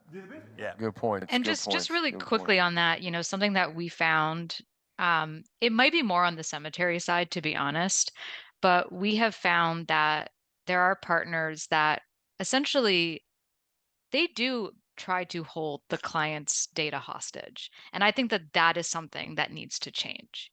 That has absolutely happened where someone, because they're choosing another provider for whatever reason, they're saying, no, we won't give you the data from your families, from your decedents. That's something that I don't think any of us should be okay with, because it is the funeral home or the cemetery's information. But to your point, definitely, of course, some of us are competitors, but I personally am more in the camp of do something well. And not all of us are competing with each other. Some of us focus on one piece of it, and some of us do focus on almost all of it. But being able to allow a customer to make that choice for themselves, to say that I want to use your website, but I want to use your obits and your CRM, why shouldn't we allow that, right?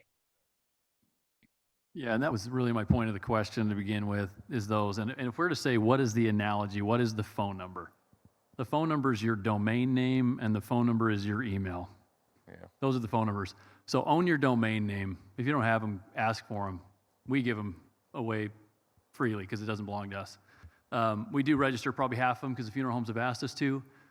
And the other one is email. When we set up people on email, we set you up on Google or we set you up on Outlook on purpose, so you never have to switch email again, ever. Right, it makes it simple. But that's the phone number. It's your domain name and it's your email. And if you own that, you have no difficulty switching when it comes to, at least on the web. You have a question? So I think one thing going with the software is we're not necessarily, the customer base doesn't want to be open source. We're not asking the software companies to be open source. Me and Curtis had a conversation a little while ago. There's only a handful of tables that builds the OWID website.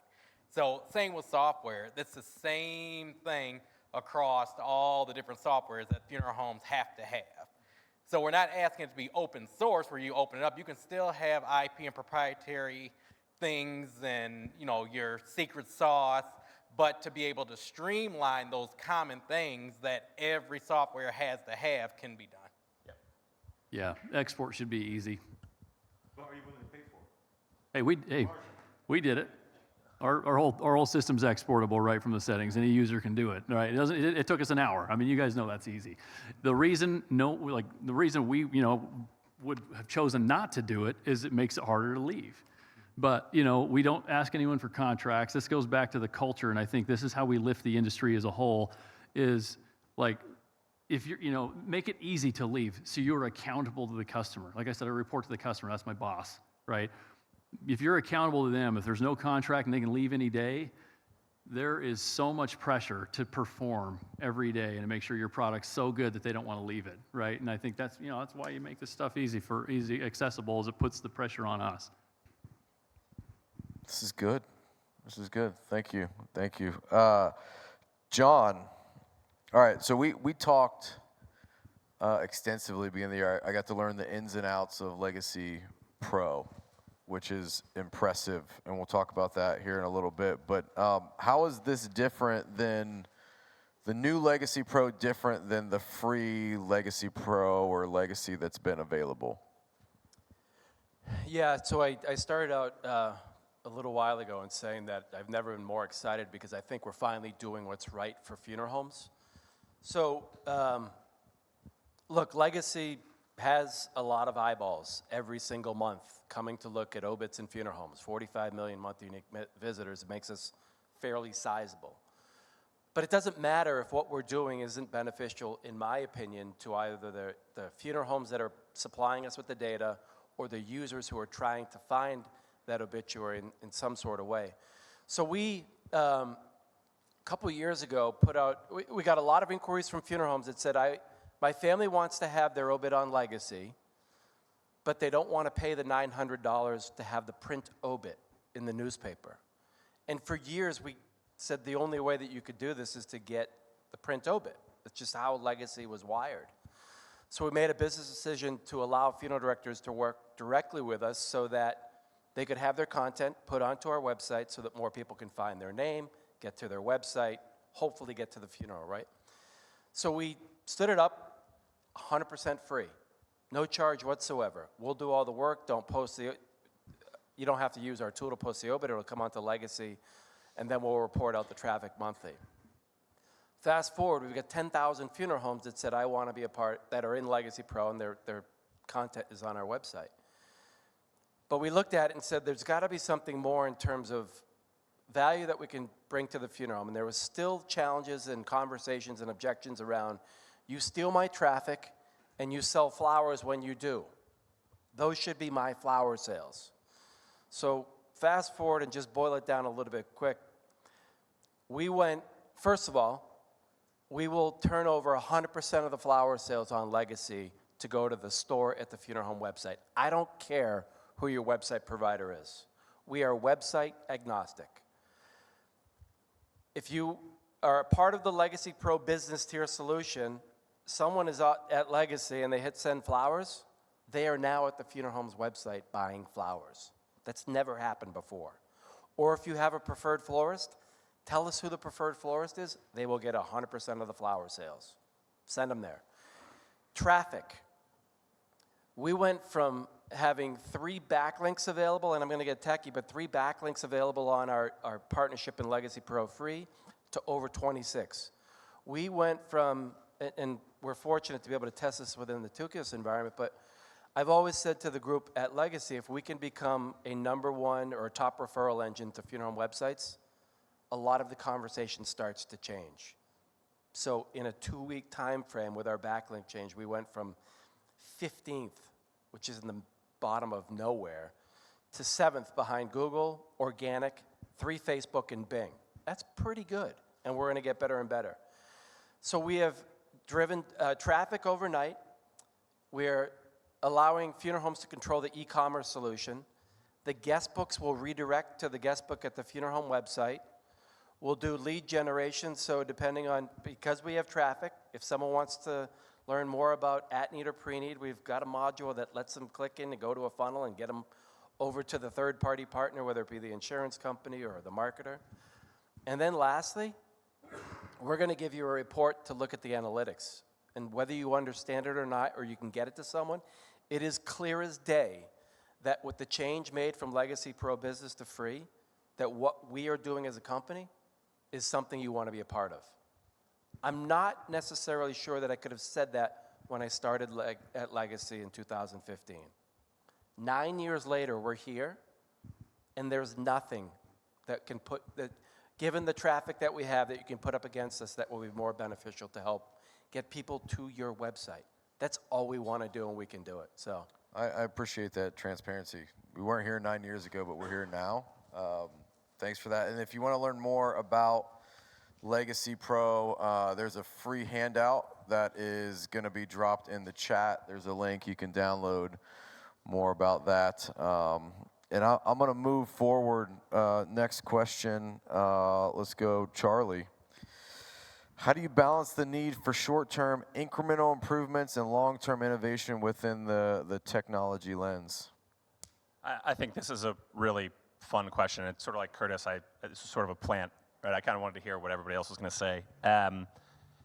The reality is this: like, there is incrementalism and there's innovation, right? Like, incrementalism is something we do every day, right? And I think the best example from a website product perspective is like the grind to optimize Google Core Vitals, right? That's not innovation. That's incrementalism. It's just hammering away on your code, making your photos load faster, doing all this stuff to make sure you show up number one for city, state, funeral home, right? Like, that's incrementalism.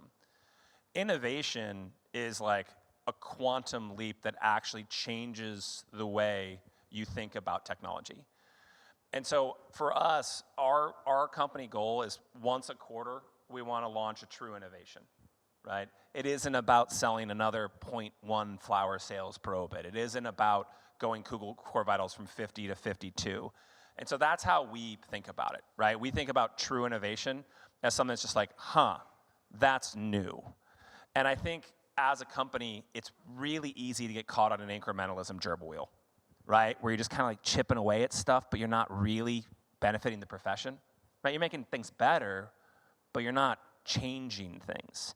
And so I think working within the construct, which is, Curtis opened his presentation by talking about how it's not about changing the way the funeral works. That's not what you want to do. You want to function in their construct and make them incrementally better and give them true innovation. Things like, I think about online planners for direct cremations, right? That had to be an innovation because the world kind of changed. You know what I mean? So we have to balance both, and so our we try to have like a quarterly goal of launching like a true innovation every single quarter, in addition to the incrementalism that I think is just the cost of doing business for everybody in this room. Well, Tribute has a live stream offer for those of you on the live stream. There is a link that'll go in the chat. Special offer from Tribute, so click that link. All right, I'm gonna move to Mandy. Mandy, still with us? I'm still here. Awesome. All right, how can online obituaries drive pre-need sales? Yeah, I think, websites, online obituaries for funeral homes, I think that there's a lot of opportunity there. I know for sure on websites there's been, quite a bit of effort made there. But I think online obituaries is still maybe something that's become a little untapped on the pre-need side. Something that I like to focus on is creating more engagement opportunities on the obit itself, having families obviously buy flowers, but leaving tributes, leaving comments on images, kind of trying to mirror more of that social media experience that we're all kind of used to help drive the engagement. And what's important with the engagement is not just for people to be on your website, but every time they do some kind of engagement, they share some sort of content, they email the family. You're getting their name and their email generally, right? Most of us that create online obits, that's kind of a minimum requirement, is we ask families to at least leave their name and their email. And that's just a direct potential sale, right? That I think we can all agree on. And these are people in your area. These are people engaging directly with the families you're serving. And so I think that is really untapped. And whether you're using, a pre-need provider to help you with those sales, that can be sent to them, or you have your own internal team that's doing that. These are emails and communication that you have right away. So I think just off the bat, that is like a really great start to be able to have the opportunity to download that information, which I know a lot of providers are offering that. Some of them are not, but ask them for it, right? Because people are entering their emails, and those emails should be going to you as potential sales.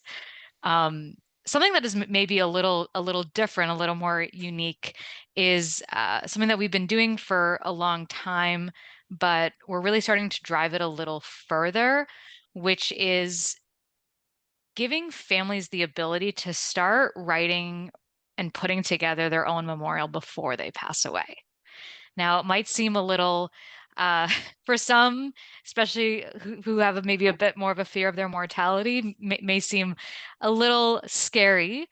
But the way I like to see it, and what we've noticed, is that purchasing a plot, purchasing, a funeral, like your actual services, a trust, it's more of a transaction, right? It's something that we feel like we have to do. Whereas when it's about the individual's legacy, how do you want to be remembered? What are the photos that are most important to you? What are the milestones in your life? Your family tree. I mean, how many ancestry users are there today? People really care about that. They care about their legacy. And giving families the ability to kind of to softly introduce them to Preneed by offering them a free tool like your living memorial page is something that we have found has been a really interesting way to kind of drive families into Preneed without it just being about a transaction. And so it's been something that we've been doing for quite a few years, but we're kind of pushing it more now, and we're really seeing interesting results. Families really care, and so I think it's just a unique thing I wanted to bring up that some people may not know about. Love it. And you're also doing the chance for somebody to win a free SEO obit audit. So we've got a link to a form in there. So if you're watching, please click that link and fill that out. Fill that out. Cool. All right. Yes, Keith.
Good.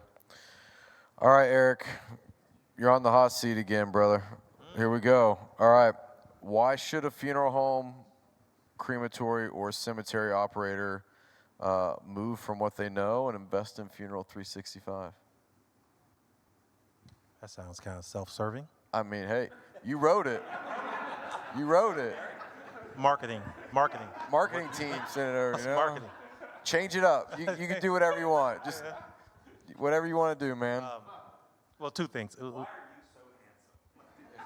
so handsome? Too soon.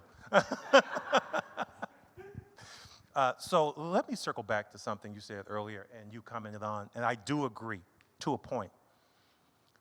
One thing, there is a point that, yes, I think you do have to mimic the processes that a funeral home has and not be disruptive. But there is some creative disruption that's necessary. Okay? So I think that sometimes as the industry, we have to make sure that we're not keeping them where they are and causing more harm.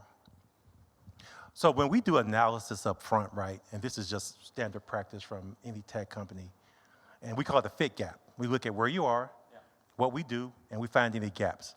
But not gaps based on what we think is best, but what the industry has proven is a best practice. So I'm doing you a disservice if I'm enabling and automating a rogue or bad process.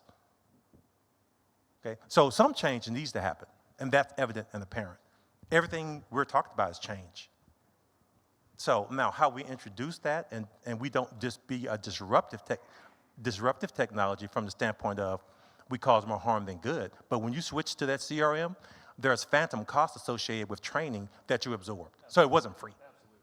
Now, what we tend to wrestle with is the funeral home owners or operators seeing that upfront cost of the task, not the phantom cost that exists all throughout their business, right?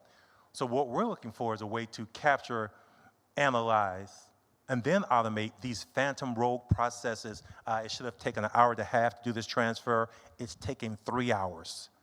I've used more fuel, more time, more labor, and this is the hidden impact of not having technology. So I think where we want to help and can help is just looking at your business in an as-is state thoroughly, not just what you're doing and saying, okay, yes, we can do that. No, giving you the right counsel and advice of here's another couple of ways to do it and here's the outcome. So it's more of an outcome-based approach to have you more forward-looking and not in the rearview mirror flying the plane backwards, hoping you land somewhere. I think is our difference, and I think everyone here would agree that technology gives you the best chance to just survive, but thrive. I think too many, and let me stop for a minute and look at the camera and thank all of you every day who wake up to serve your communities in a great way. You're underpaid, undervalued by many communities. We see that certain business processes are changing, like cremation. That's going to drive down your top line revenues. So it's going to increase your need to be efficient in operations and on the back end. So we love you and we support you. And I think that all of us, we've invested 8 figures into our product to help you get better. It's not what we do for a living. So we are overly committed. And I think that everyone here would stand together for the best outcomes for the industry. Love it, love it. Funeral 365 has got a giveaway as well, so that link will be in the comments. Look, this is a power panel. Mandy, thank you for joining us and being a part of this as well. A great. There's so much. We could probably go for another 2 hours and kick the ball back and forth. So, even though it is the unconference, there's still some structure I got to hold to. So we are, if you could thank our panel, and thank you, Mandy, for being a part of the panel as well.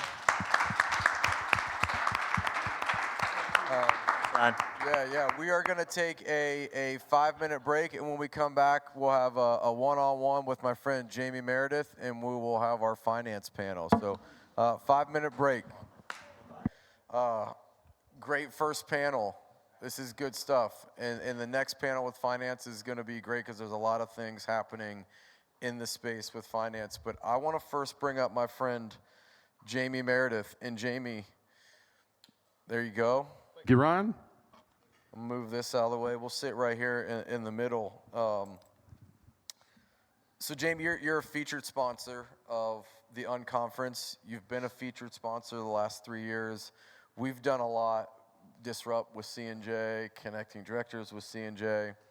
But business aside for a second, I just respect you as a father. You got 5 boys, 4 boys, and your wife has 5 boys. Yeah, she does. So I respect you as a father, friend. We talk more not business than we do business. Your kids do great things. My kids are doing great things. We support each other. You've bought some of my daughter's books. I've bought some art from one of your sons. But it's one of the coolest things for me about death care is the ability to develop friendships like this, where we're in the same seasons of life together. We can jive on that, but you do this thing with your boys that started, I saw a throwback video the other day where they're just babies, but Meredith and Sons. So if someone doesn't know what that is, just tell me about that real quick. So Meredith and Sons was started 6 years ago, really out of necessity. And basically it's a video series that we do.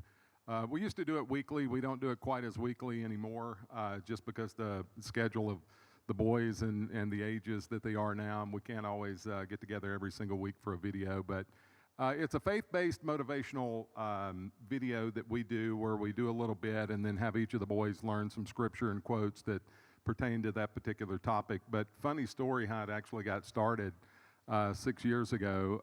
My wife's best friend's mother passed away back home in Louisiana where we're from, and we live in Alabama now.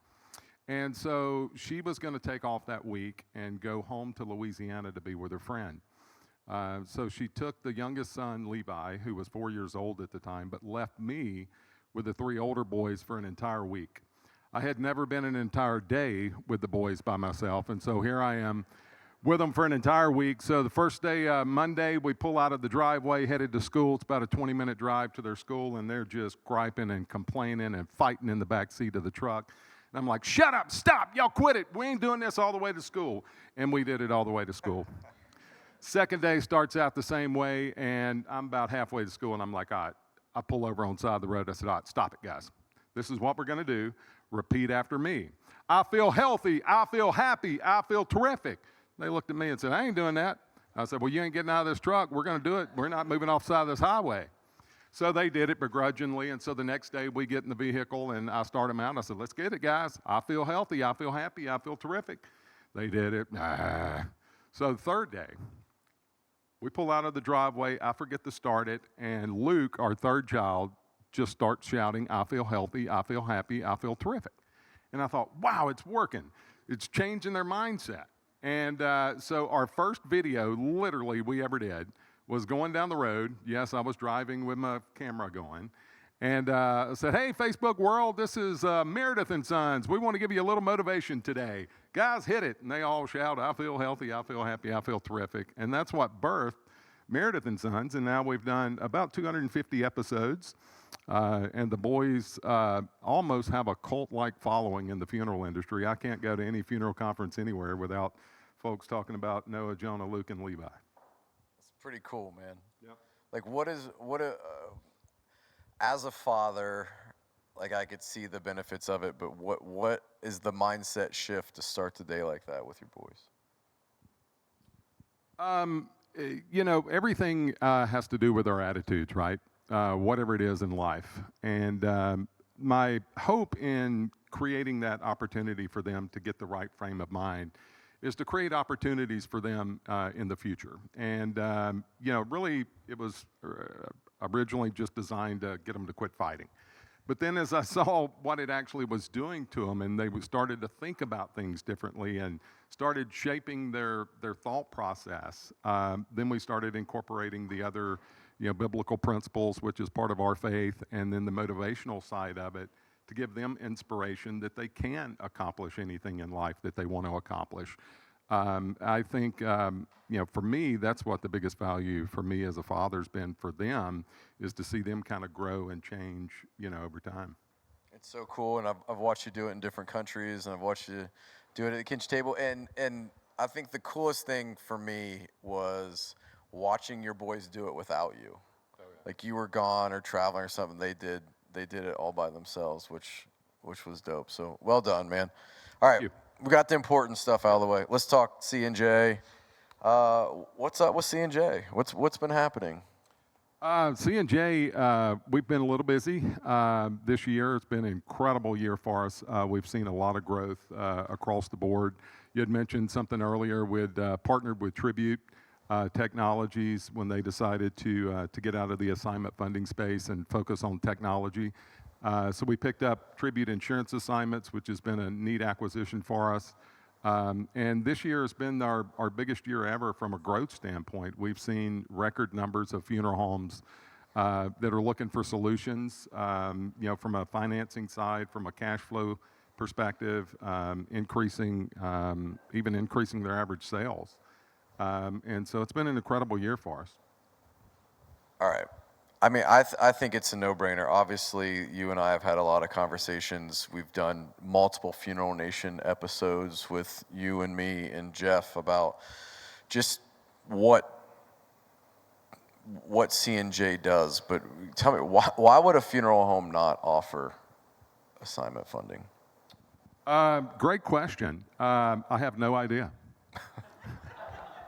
No, it really is a no-brainer from that standpoint. Yet there's not any national stats out there of actually how many funeral homes use an assignment funding provider, but we feel like it's somewhere around 50%, which seems really crazy. You know, we've been doing this for nearly 20 years, and there's a couple other companies in the space that do what we do. But still, there's about 50% of funeral homes out there that are not using an assignment funding service to process and fund their life insurance assignments, and it's really crazy from my perspective. Obviously, I'm a little biased, but even looking at it from just a purely financial basis, from a business standpoint, the time that it frees up for the staff to be able to focus more time on serving families, I think that's what the technology panel was really talking about earlier. You know, when a family wants to use an insurance assignment, there's a lot of time involved that has to go through the verification process, figuring out, you know, sorting out beneficiaries, what paperwork needs to be filed with the insurance carrier. Then obviously the big piece, the cash flow aspect of it, taking 30, 60, 90 days to get paid on your funeral that you performed, you know, months ago. You know, it just makes no sense for funeral homes to continue to do that in-house. And that's why, like this year, we've seen record numbers of funeral homes that are changing that mindset. What can we look forward to in the future from C&J? We're very unique. You know, the technology panel got up here and was able to discuss all of these fabulous things that they're doing and all of the wonderful new opportunities that's being created in technology, and we're benefit a lot from that. You know, we have, you know, technology in our business, of course, but we're singularly focused. It's to help funeral homes eliminate the challenges and cash flow delays in processing insurance death claims. And I think for us, that gives us an advantage where we're not focused on, you know, 1,000 different things. We're focused on one thing and one thing only, in eliminating that single challenge for funeral homes so that families can purchase the funeral service that they want. And that's what our main goal is making sure that families can provide a dignified funeral for their loved one. Jamie, appreciate you, man. Likewise, my friend. Thanks, brother. All right, we're going to move right into our finance panel, so you can hang out there. I need Tim and Bob and Chris. Come on up. And all these mics work. They may not come out through the speakers, right? Well, we good on all of them, but they're for the live stream, so we're good. We're good. Awesome. This is gonna be fun because I feel like right now in death care, the finance panel has never been more like poised to pop off. This is gonna be good. So I'm not really sure what that means, but I don't either. But pretty tough to act to follow so far. It was good. I mean, look, this is part of, for me, it's the part of the business where I'm as a funeral home, like not being a funeral home operator, I get the tech side, I get, you know, some of the other things, Preneed, understand that, like the finance side, merger, acquisitions, cash flows, like the real business aspects, not running a funeral home. The challenge is that, you know, I understand what running a business is like and the challenges of cash flow and things of that nature, but from a funeral home perspective, you all are the experts on that. And so I think this is a panel where we can glean a lot of wisdom from and make sense of kind of what's happening in the space. I feel like, you know, Jeff and I started the Funeral Nation show in 2015, and I remember the first probably 10 or 15 episodes, we talked about acquisitions that were happening. And now it's become like, this is just it's almost like the acquisition show. Like every week there's a new acquisition or a big deal that's happening. But to me, that's exciting. That shows shifting in a profession. There's excitement in that. So I'm excited about this panel. And so what I want to do, like, just make this easy. Let's go right down the line. Each of you introduce yourself. And then I'll start with questions. That way we don't forget. I led the technology panel astray. My apologies for that. But Chris, go ahead, start introduction, who you are, what you do. Sure, Chris Cruger. I'm with the Foresight companies. We are located here in Phoenix, Arizona, as well as Jupiter, Florida. and we are a consulting firm. We're focused on the funeral and cemetery profession. Jamie? Jamie Meredith, C&J Financial, Rainbow City, Alabama. And for those of you that may not know, that is a real place, Rainbow City, Alabama. And as mentioned, we do one thing and one thing only. We process and fund life insurance assignments for funeral homes. Bob Ekins with Johnson Consulting Group, based here in Scottsdale, Arizona. Out of Cincinnati, Ohio myself. We help funeral homes as they transition, prepare for transitions and so forth in the succession planning space, along with a few other services. And Tim Bridgers from Live Oak Bank, based in Wilmington, North Carolina. We have a dedicated team who specializes in lending to funeral home and cemeteries across the United States. Happy to be here. All right, and I just have to say this, like if you're gonna do office tour, I haven't been to everybody's offices in death care. I would like to. If you wanna have me, like I'll come. But like you gotta go to Tukios because it's dope, techie, Google-esque, fun. But the campus of Live Oak is amazing. So my team, Josh and Eli and I were there in January, last fall, and then I came back in January, and they got a recording studio. It's like a D3 college campus. Give us D2 at least. It's D2 now, yeah. Maybe, I don't know. It's dope. If you ever get a chance, if you've never been, figure out how to get a hold of Tim and go spend some time at their campus and with their team. As cool as the campus is, the people are even better. How about that? How's that sound? Okay. All right. Let's get into it.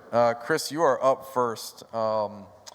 Since last year, the 2023 Unconference, we talked about merger and acquisitions. How has the landscape changed in the last 12 months? Well, it's a pretty loaded question. I think we heard a little bit of this in the tech conversation, but obviously there's been a lot of activity. I think it's changed quite a bit. You know, the NFDA did a succession study last year, in July of last year, in which almost 46% of all owners are looking to transition over the next 5 years. Now, that's a fluid number. And I think what it indicates is we listened to the conversation around technology, some other challenges around staffing. It's hard. It's hard right now. The average age of ownership is approaching 70 years out there right now. So there's a lot of people looking to make that move. But we're challenged with high interest rates. So the macroeconomic climate hadn't made it easy. So all that's to say is there's been quite a bit of activity. I think there's a lot of good quality buyers out there right now. There's been a lot of businesses changing hands. The one thing that I think we certainly all advocate for is if people would plan a little bit more and try to get ahead of this stuff, I think we could make for some smoother transitions. But it's a very active environment, and it's certainly affected with the pressures that we face as a profession right now. But the one point I would make is, with all these challenges out there right now, I don't think there's ever been a better time to be in this profession than now. If you're willing to do just a little bit more than the next person, to be progressive. If you're willing to take that opportunity, listen to some of the people that are sharing their wisdom here and implement that into your business model, the future is bright for this profession. Well, and I want to point out real quick, you've got a survey download. You guys do a survey every year that is super in-depth. Just real quick, tell us about that survey, and then we'll throw that link in the comments too for people to download. Sure. So this is the 5th year in which we have done the acronym, the FCCBS, Funeral Cemetery Consumer Behavior Study. And what we've done for the last 5 years is try to survey the consumer about their attitudes about death care and memorialization. And 2 years ago, we added a second parallel path to that, which was we surveyed the profession. So we asked each of you what you think the consumer's attitudes are when what they want. So we tried to take a holistic approach to this, keep a very consistent, measure to how those attitudes are changing about the profession. But I think equally as insightful has been what we think the consumer wants, what we think the consumer believes. And I know I've asked this before, but the alignment isn't what it should be, and it's a bit of a challenge. No, it's a great survey, and our team goes through it too because we all have a lot of hypotheses of what we think, but there's so much good data in that survey. So the link should be in the comments. Anybody in the room that wants it, we can get it to you as well, and you can get that downloaded. So thank you for being here, Chris. Mr. Bob, you're up next. Sure, Bob, thanks for being here. Based on your experiences, what is the one thing every funeral home owner should be doing on a regular basis? Well, I appreciate that. The one thing that comes to mind is stop and think about the future. On an annual basis, we like to refer to it as our business assessment. That's like going to your doctor on an annual basis. Get a checkup. Stop. I know everybody's out there has a lot going on day to day with serving families and all the other things that go, but you need to step away for a moment, spend a little time about what this is, and just do a health checkup is what I'd refer to it as. And that's looking at all aspects of the business and what the future holds for you and your team and the community you're serving, and the financials come into play there as well. But that'd be the most important thing to do, at least periodically, is stop with your team and consultants to think about the future and what's going on with you right today's situations. Excellent. And if anybody wants to pop in and comment on any of these, just start talking. Yeah, I would just add to what Bob said. It's, have a plan. And it doesn't have to be a comprehensive plan. The more comprehensive, the better, but just have something. Start the conversation, put some accountability in what you're doing. And I think that's the biggest thing that I think in this is the plan with some accountability. Bob's point about doing it annually really comes down to keeping yourself honest and keeping your eyes open and really know what's going on so that you don't get caught from behind. Yeah, a lot of this can be very overwhelming for small business owners, right? So in saying all this is not easy to do, right? And to really change the course of how you're operating your business, to start looking at your margins more frequently, to start organizing your financials. And I was thinking about this when I was listening to the tech panel earlier, because I come from a small business background, and I currently run a small business on the side, and I feel this all the time. It's a challenge because we have other things going on in our life personally, and it's very challenging to stay organized. But I think the message here is start simple and start somewhere. And don't be scared to ask for help. Anyone on this panel, for example, would love to sit down and help you get started with the first step. So I think that the message here is take the first step in getting someone to help you understand where the holes are in your data, in your financial management, in your plan, and that's where it goes. And then a year from then, you're going to look back and say, wow, look how far I've come. So I think just not being intimidated to take the first step and ask for help is key. Good stuff. All right, Jamie, I'm coming to you. Yep. It's your turn. All right, what is the one thing that can impact the financial health of a funeral home that is sometimes neglected? For us, that's a really easy one, and it's something that we see every day from funeral directors all across the country. And it's the thing that they talk least about and they like to talk least about, and that's payment policy. Yet it's the single driver of the success of the business. And what I mean by that is funeral director, I don't know a funeral director that gets in this profession to collect money from someone that's a grieving family. They don't. And so it's often hard to figure out, okay, how do we ask for money? And one of the easiest ways to do that is to have a written, consistent payment policy. Yet I would be willing to bet 25% of the funeral home owners that I talk to do not actually have a consistent written payment policy. And then some that actually have a payment policy don't always follow that payment policy.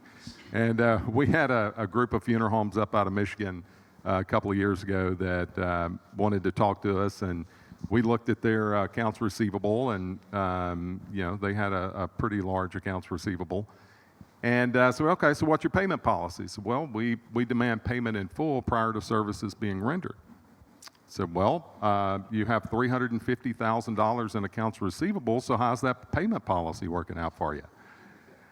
They weren't even abiding by their own payment policy. And the payment policy is actually a tool to help the family as well. It also helps guide the funeral director in asking for payment in the proper way and the proper timing. But I want to share with you a quick story about, to me, why we started focusing on payment policies at C&J, a personal story of mine.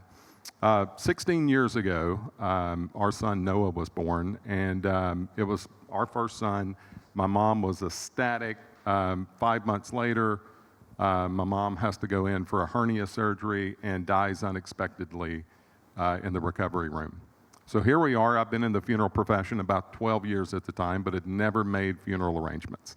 My mom had remarried to my stepfather, wonderful man, and so he wanted me to ride to the funeral home with him to make arrangements. So as we're going down the road, he said, "So how do we pay for this funeral today?"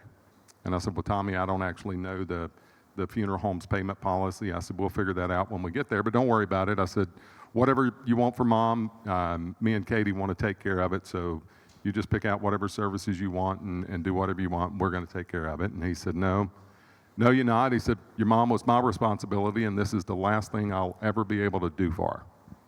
And I said, "Okay." A few minutes passed by. He said, "So do we have to pay today?" And I said, "Tommy, I don't know." I said, "We'll find out when we get to the funeral home." A couple of minutes later, he says, "Didn't your mom have a life insurance policy?" And I said, "Yeah, she did." I said, "I actually wrote her the policy 20 years ago when I got in the insurance business. She named you the beneficiary of the policy." He said, "Well, can I use that policy to pay for the funeral?" And I said, "Well, let's talk about that when we get to the funeral home." I said, "I don't know what the funeral home payment policy is, but what's going on here?" And he looked at me, broke down, started crying, and he said, "Jamie," he said, "what you don't know is me and your mom's been on hard times." He said, "I've only got $4,000 in the bank account." And so I knew exactly what the issue was. He's trying to figure out, before we get to the funeral home, how he's going to pay for this funeral. So we walk into the funeral home. Funeral director met us in the lobby, and I said, "Before we get started," I said, "I wrote a policy on my mom. He's the beneficiary. Can you take that policy and use it for funeral expenses?" And he said, "Well, yeah." I said, "Well, do you charge a fee?" Blah, blah, blah. We talk about it. And he said, "Yeah, we can use that policy." So we walk over into the arrangement room. My stepfather sits down in the chair and goes, let a big audible sigh, leans over to me and said, "How much was your mama's policy worth?" And I leaned over to him. I said, "It's $20,000, but you don't have to spend it all here." He didn't spend the full 20 that day, but he spent a good chunk of it. And this was 16 years ago. So that funeral today would probably be close to $20,000 today. And I tell that story because what often happens with funeral directors is they will go through the arrangement process with the family, and then at the end, present the payment options. How would you like to take care of the services? We accept cash, check, or credit card, or life insurance if your loved one had one. Now, if that would have happened in my stepfather's situation, what do you think he would have done? He didn't know how the process worked. He had never made funeral arrangements. He didn't know if he could actually use the policy. All that he knew is that he had $4,000 in the bank account. So he would have went into that arrangement room thinking, "I've got $4,000 that I've got access to," and he would have tied as close to that as he could. The experience he would not have been able to purchase the service that he wanted for my mom. The funeral home would have missed out on a very profitable funeral. And his overall experience, what do you think it would have been? Awful. But because we discussed payment options up front, he was able to utilize his life insurance policy and then go into the arrangement room and pick out the goods and services that he wanted. So to me, that is one of the biggest things that I think that funeral directors overlook, is that payment policy really matters, not only in eliminating accounts receivable and bad debt and making sure that you're being paid on the funeral services, but it also relieves the family of the anxiety that they have in coming to the funeral home. Okay, now I've got to pick out all these funeral services. How am I going to pay for it? Yeah. And just letting families know up front when they come into your funeral home what your payment options are, what those terms are, so that they can then pick out the funeral services that they want instead of you springing at them at the very end. I hope that makes sense. That makes a lot of sense, and thank you for that story. And you guys have a download as well that we're gonna throw in the comments. But also, you brought a little special something for somebody in the room in person. You've got a giveaway. Yes, the last responder swag bag. Yeah. And we had a ton of stuff over there. And also for everybody that's in the audience, we actually have, for the very first time, last responder hats. So make sure you pick up one of those. But are you going to draw the lucky winner? I mean, I don't know how you want to do it. I have a list of everybody, and what I was going to have you do is pick a number between 1 and something, and then I will count down, and whoever's that number gets it. All right. So we'll do that at the end of the day, right before lunch. Nope, that works. Awesome. Okay. Cool. All right. Next up, Mr. Bridgers and Tim. I'm going to selfishly plug us real quick because we have a podcast, the Take It to the Bank podcast, that launched in January. It can be found on YouTube because it's more of a video podcast, and it needs to stay in death care, so we didn't put it out like Apple, Spotify, all that stuff. But we recorded that at Live Oak Bank in the podcast room, which is dope. It was dope. It was fun. It was fun. It was a lot of videoing that day. There was a lot. Like 9 hours of video work. We did straight through. It was awesome. But there's good content in that. So, hey guys, throw a link to that in already on it. See, I don't even have to say anything anymore. It's good. All right, Tim. What are some of the trends you're seeing in your analysis of funeral home financials? Yeah, over the past 4 years, really since COVID, we're still seeing the aftershocks of that, and we're seeing increased variability really in the income statement of the business. When you really think about profit margin, that's where we're really seeing most of the variability year to year. And as a bank, when we're trying to paint a picture of your business, right, whether somebody is looking to buy your business or if you're looking for additional capital, we're trying to paint a picture of that business. We're trying to really understand over the course of 3 to 4 years, what is this business capable of? What is it telling us, right? So that it's been more difficult to do that over the past 3 to 4 years than my 10 years, and I'm seeing that. I think that speaks a lot to what we heard today on the technology panel when we talked about technology and how that can really help from an AI side to help streamline financial management. And I believe that's the key takeaway here, is that for us, we would have such an easier job making a financial decision for some of our potential borrowers if the financial information were more organized. And, without that, it's really, really, really difficult. As an owner, if you're looking to sell your business or if you're looking for capital, you know your business a lot better than I would ever know your business from looking at a financial statement, right? But sometimes we have a really tough time telling that story because we just don't have consistent enough financials, right? So I would encourage you in that to really take a step, organize, remain consistent.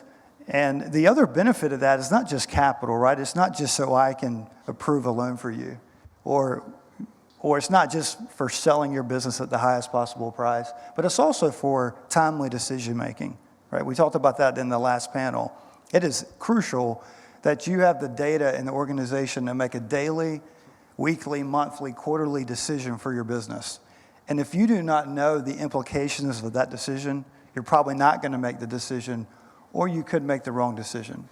And there are a chance you can make the right decision, but without data, it's very, very difficult. And sometimes that decision is when to sell and when not to sell. Sometimes that decision is when to grow and when not to grow. So we're seeing some really, really big headwinds with businesses that have been around for 30, 40, 50 years and having such a tough time right now really achieving really the price that they need to really retire. And it's not because the business isn't worth it. It's because the financials are having a really tough time communicating its value. And so that's one thing we're seeing a lot right now. And it's been a challenge, right? I'd picture it as those people that stand at the end of a runway to watch those 747s take off for some reason. You'll see those videos on social media, and the plane goes right over their head, and then their hair blows for like 5 seconds. That's what it kind of feels like reviewing financial data over the past 4 years. It's really hard to understand what are the impacts, what is going on, and what's truly happening inside of this business. And the more organized you are, the more that you can share with us and help us understand about your business. But those are some of the things we're seeing. Yeah, I think, Tim, you bring up the great point is all too often this checkup is when there's somebody wants to buy, sell, it's some sort of an event. And this goes back to what was talked about earlier, it's the planning, right? It's being on top of it and being acutely aware of what's going on in your business. So it's one thing to kind of use it as a tool to sell a business or to buy a business or finance a business. But the real value in this, folks, is understanding your business day to day. Knowing what's going on and being able to pull those levers. We had talks about pricing, there's expenses, all these things that are real. There's challenges every single day here. And this is giving you the tools so that you can actually navigate through this, because it isn't easy. No, it's not. Particularly with, as Tim, as you point out, coming out of COVID. I think everybody's experienced the volume pullbacks. It's a new world out there for everybody. Yeah, to your point, Chris, specifically, we're seeing inflation kind of compress the margins. We're seeing the end consumer, their willingness to spend is decreasing a little bit in some cases, so the revenue per call is going down, right? And then you have inflation impacting the cost of goods on the business. And the business owner may not be real in tune to that, and we're seeing a reactive nature to that because they don't identify that early enough. And so now their profit margin's down, and they're like, wow, okay, I didn't realize that. Now I've got to change my pricing.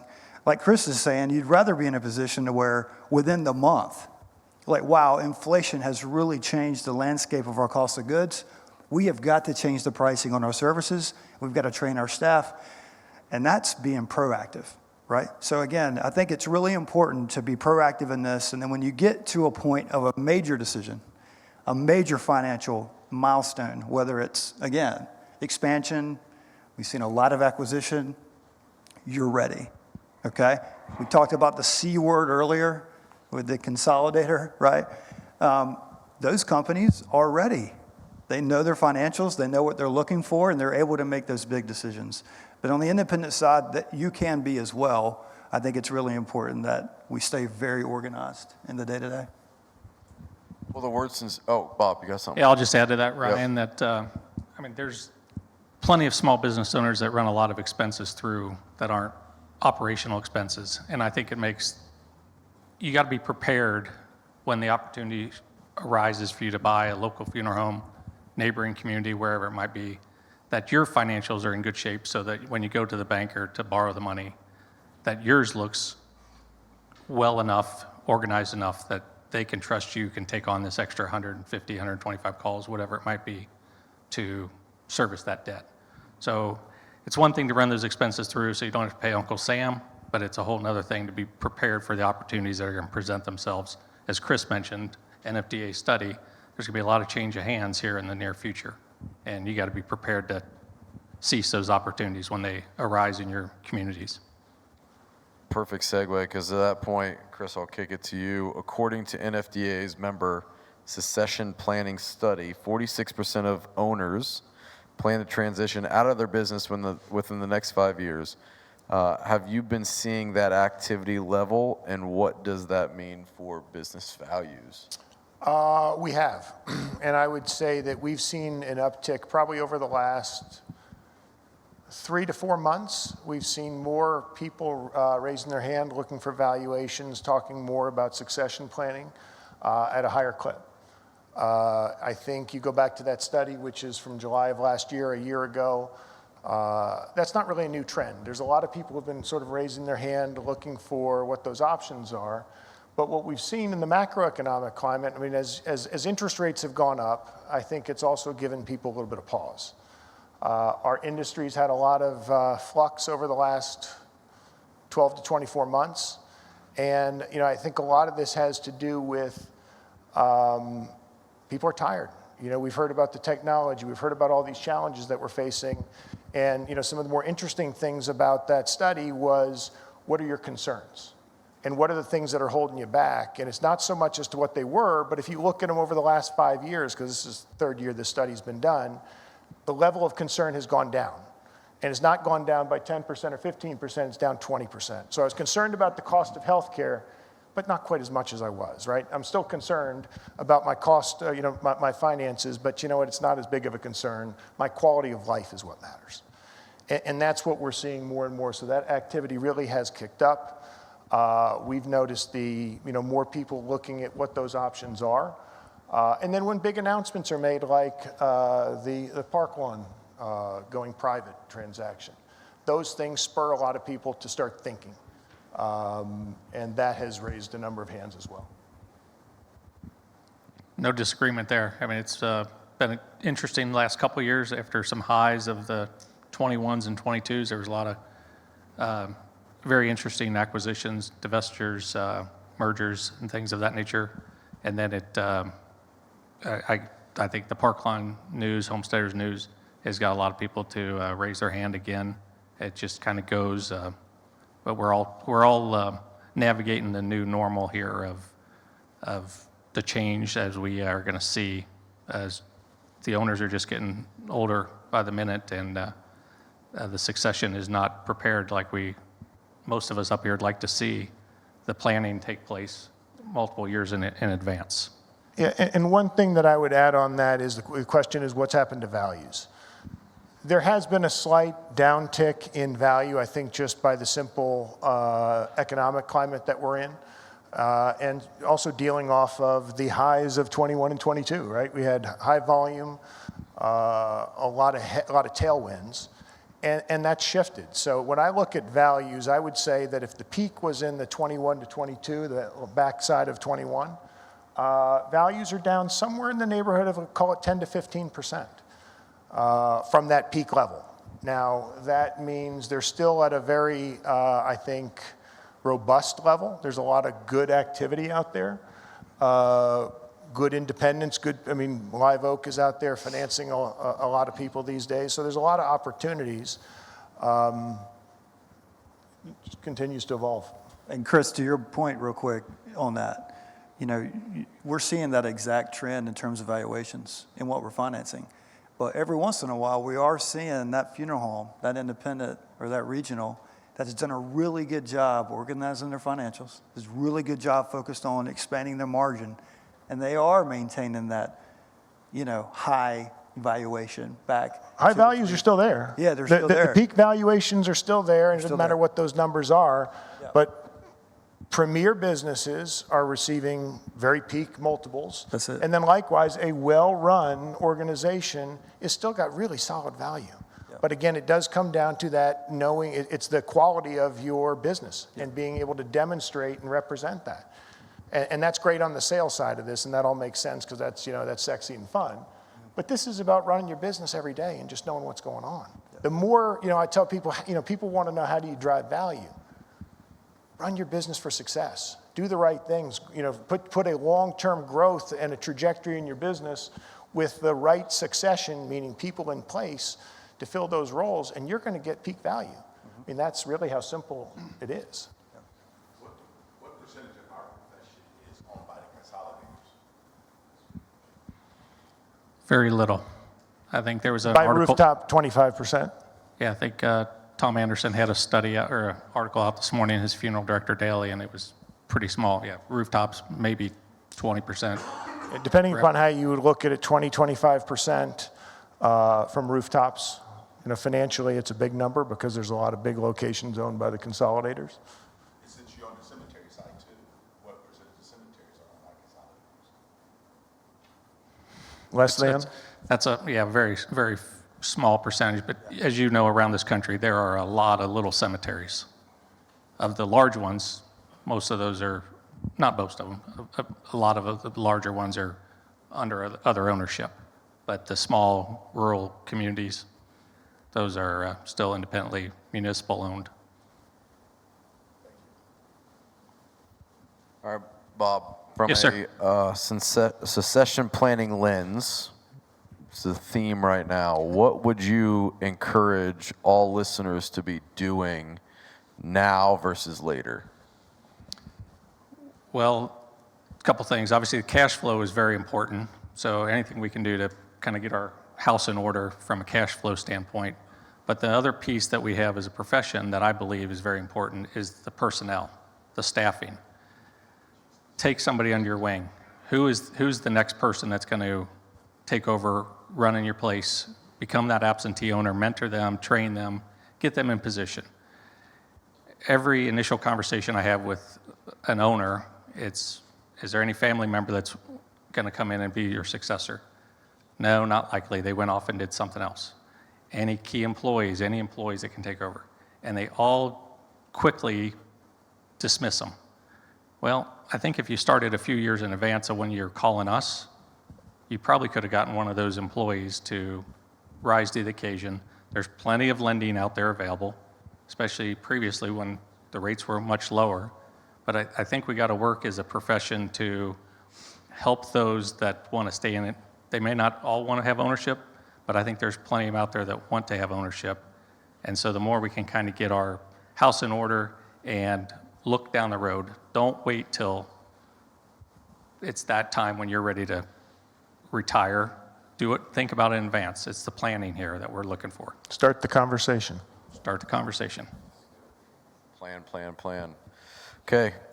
All right, Jamie, I'm going to kick it over to you. And I feel like this has been a conversation in death care for the last 2 years. There's many funeral homes have struggled with the kind of death rate drop from the COVID crazies, right? I don't know what we're calling it. I mean, anybody coined anything yet? Like, do you want to coin something now?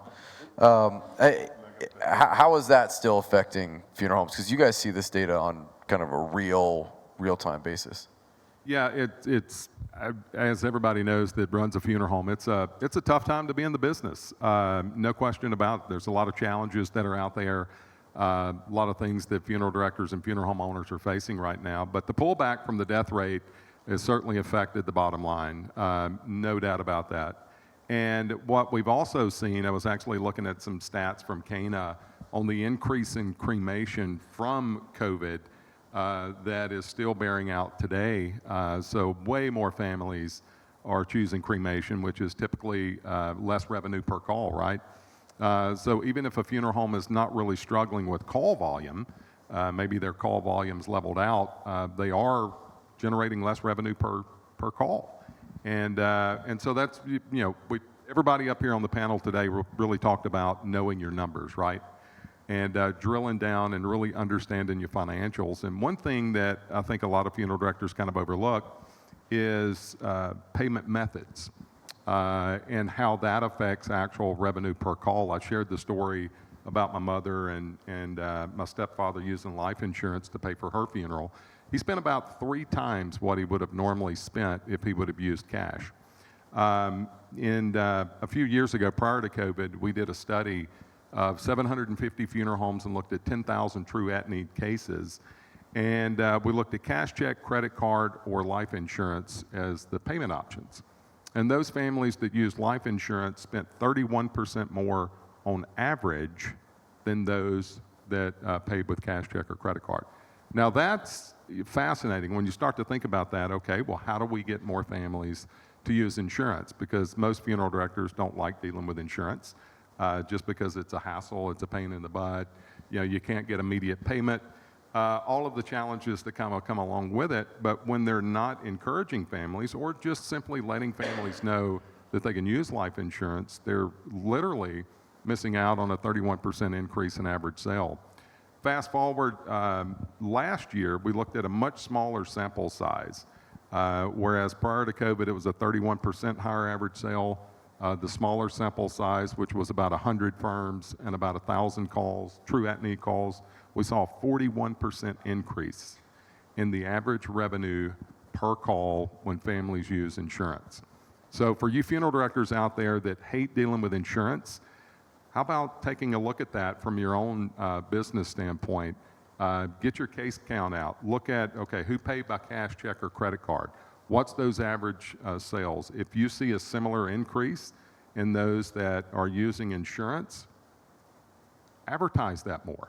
Just let families know that you actually accept insurance assignments rather than, kind of going at it as a last resort. So there's a lot of things that funeral directors can do to improve the average revenue per sale just by educating families on what their options are. Is there a correlation between traditional life insurance and advanced funeral planning insurance to where those numbers are similar? We didn't look at that in our studies that we've done, just because we, count pre-need, whether it's insured or it's a trust or whatever. We just consider that, a separate transaction altogether, and just looked at regular life insurance versus cash check or credit card. So I'm not really sure what the numbers would be if you put in the pre-need mix. Okay, we're going to stay on the financial trend here, and I'm going to you, Tim. What is one financial metric that you paid close attention to that funeral home should be paying close attention to right now? Absolutely. It's a theme right now because there's a ton of acquisition movement going on. And when you have acquisition opportunity, equity is a big part of that conversation, right? And you have equity partnerships that can provide that equity for you to put down as a down payment on a loan to make it achievable. Some cases you don't have that opportunity. If you're a smaller independent and you don't have an equity partnership, it may not make sense. You may have an opportunity to buy a key competitor or somebody in your market. And depending on the product you use, it's not uncommon to have a sizable amount of equity. Sometimes that could be 5% of the transaction. Sometimes that could be 10%. And if SBA is not right for you, then it could be higher. You could be looking 15% to 20% in some scenarios. So when we talk about having equity available, what we're really backing into is a healthy leverage ratio for your business. And I will tell you that as a business owner, one, if you ever get an opportunity to get low interest rate debt at a high, percentage financing, that's a pretty good deal, and you probably should look at it, especially if it's a funeral home opportunity that you may never have an opportunity to buy again, right? But you also have to be careful to really assess your leverage ratio for your business. And what I really mean by that is if you look at your debt to EBITDA, okay? And when we look at that, what we're really seeing as a bank when we're assessing that is how much risk is this business exposed to? And that's a health indicator for us when we're looking at your business. So I would say the healthier your leverage ratio is, the lower that ratio is, then obviously you possibly are more bankable, and you may be in a position to seize an opportunity a lot faster in that situation. So don't just go after, high percentage financing just because it's available. Be real strategic in when you choose that so you can maintain a healthy leverage ratio. It's very important. What is that leverage ratio? What's a good, comfortable leverage ratio for an independent, do you all feel? Yeah, so for example, what we typically look at is if we're looking at, if there's real estate involved in a company, that leverage ratio is a little bit higher, up to 5.5 to 6 times debt to EBITDA because of that real estate value. If there's no real estate value involved, it's just business assets, typically banks are going to look for 3.5 to 4 times debt to EBITDA ratio. So do that exercise, get with your accountant, get with some of these guys, get with us. We can, look at that with you. Make sure you're looking at the right EBITDA first.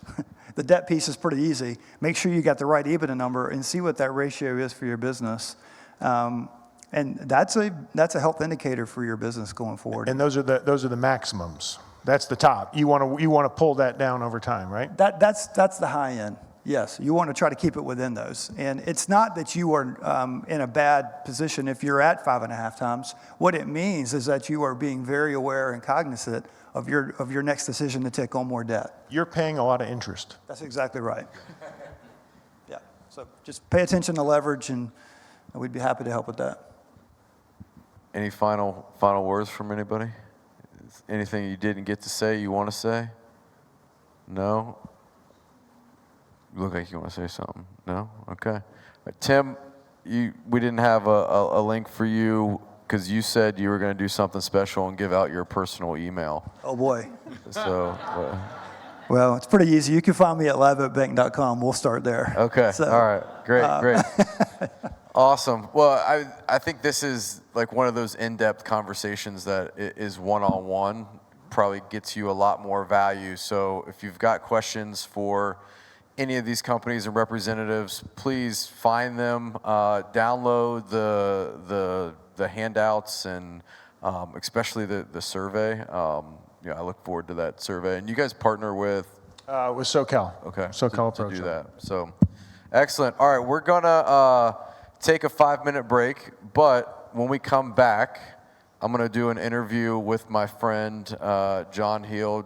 John and Legacy are a featured sponsor of the Unconference and been good friends to us and to my company. So this also, sorry live stream, you don't get to experience this, but after the next panel, which will be our Preneed panel with Full Circle Aftercare and DomaniPreneed, the team at Inman Shipping is going to be cooking us a full spread of lunch with hamburgers and vegetables and maybe one of the thickest cookies that I've ever seen. So, you're not in the room, and you should be because you would get that. So we're going to take a 5-minute break, and then we will be back. 5 minutes. If you need restroom, So if you need a restroom, there is a men's and women's right around this wall here in this room. But also, if you walk out this door and straight, you will run into restrooms on the other side as well. So 5 minutes, real quick, and then we'll be right back in here and we'll get it popping again. Pick a mic, any mic. Let's see, one of those. This one work? Yeah. They'll make you hot. Yeah. Is he hot? He's good? He's good. All right. Okay. I've been looking forward to this all day because you and I go back to one of my very first conferences that I got to go to in death care. I was with Wilbert, my father-in-law's Vol company. I got tasked with putting the display together for the Ohio Wilbert group. I'd never been to a funeral conference before, and it was Ohio, and I met you in Ohio. You were with Tributes then, and Jeff, and I listened to Jeff speak, and I'm like, man, like, what's going on? Like, this company I've seen online, they're in death care.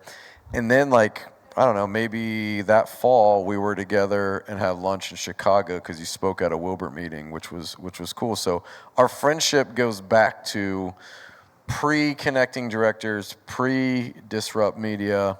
I'm going to say you were probably one of the first 5 friends that I had in death care, which is special. We're both girl dads.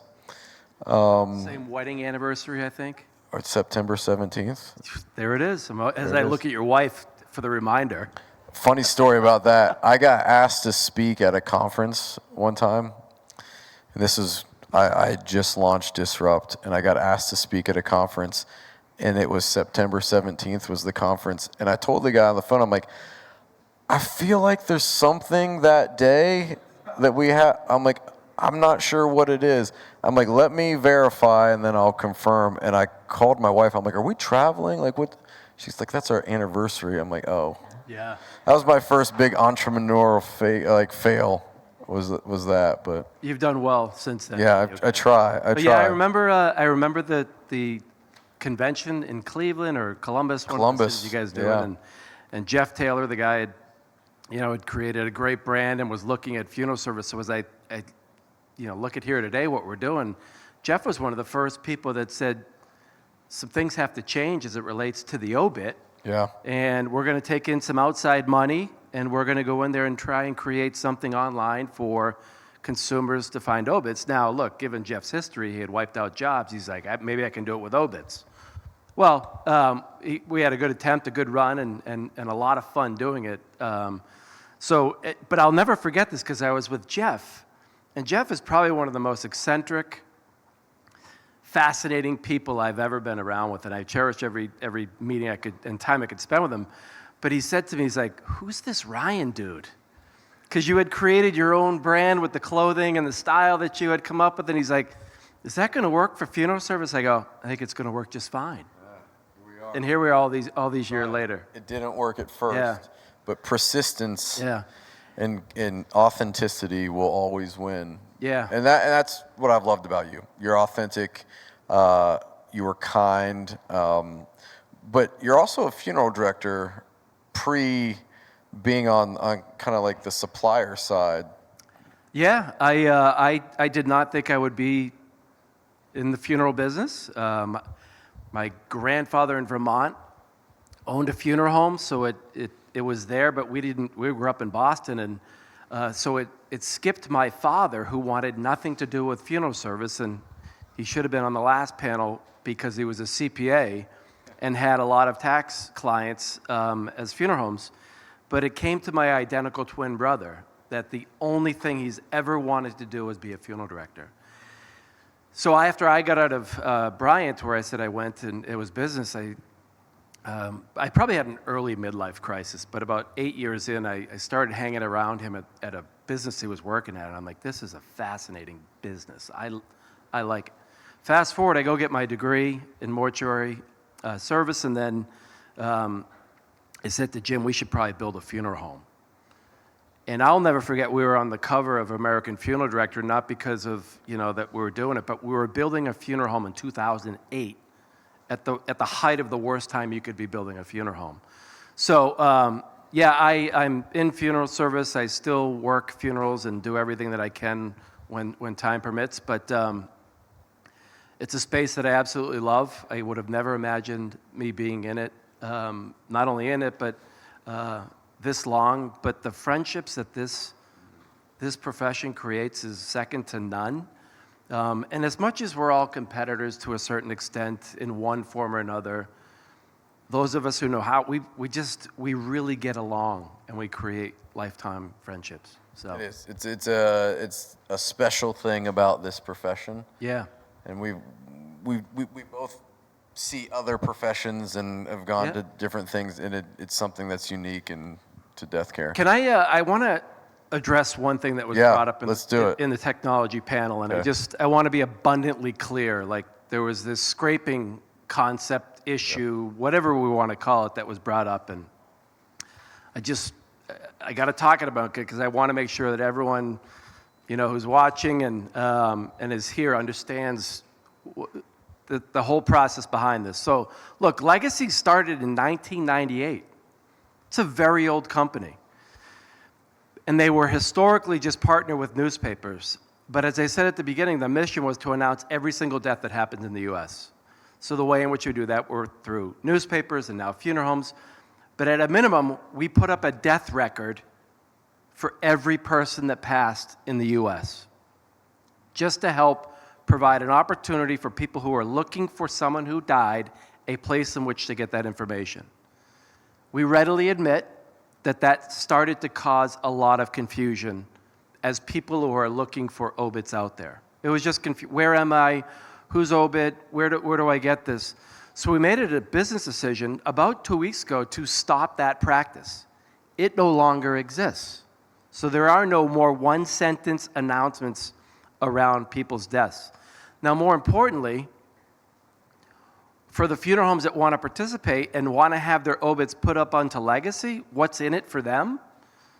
You get the e-commerce. Let me say that again. You get the e-commerce. Someone wants to buy flowers, hit the button, they're going to buy them at your funeral home.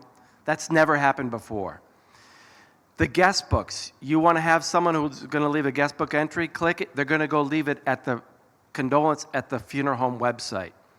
Traffic. We will show you enough traffic on a monthly basis that says, one, we've increased it so that if they are at Legacy, we're going to get them over to the funeral home website.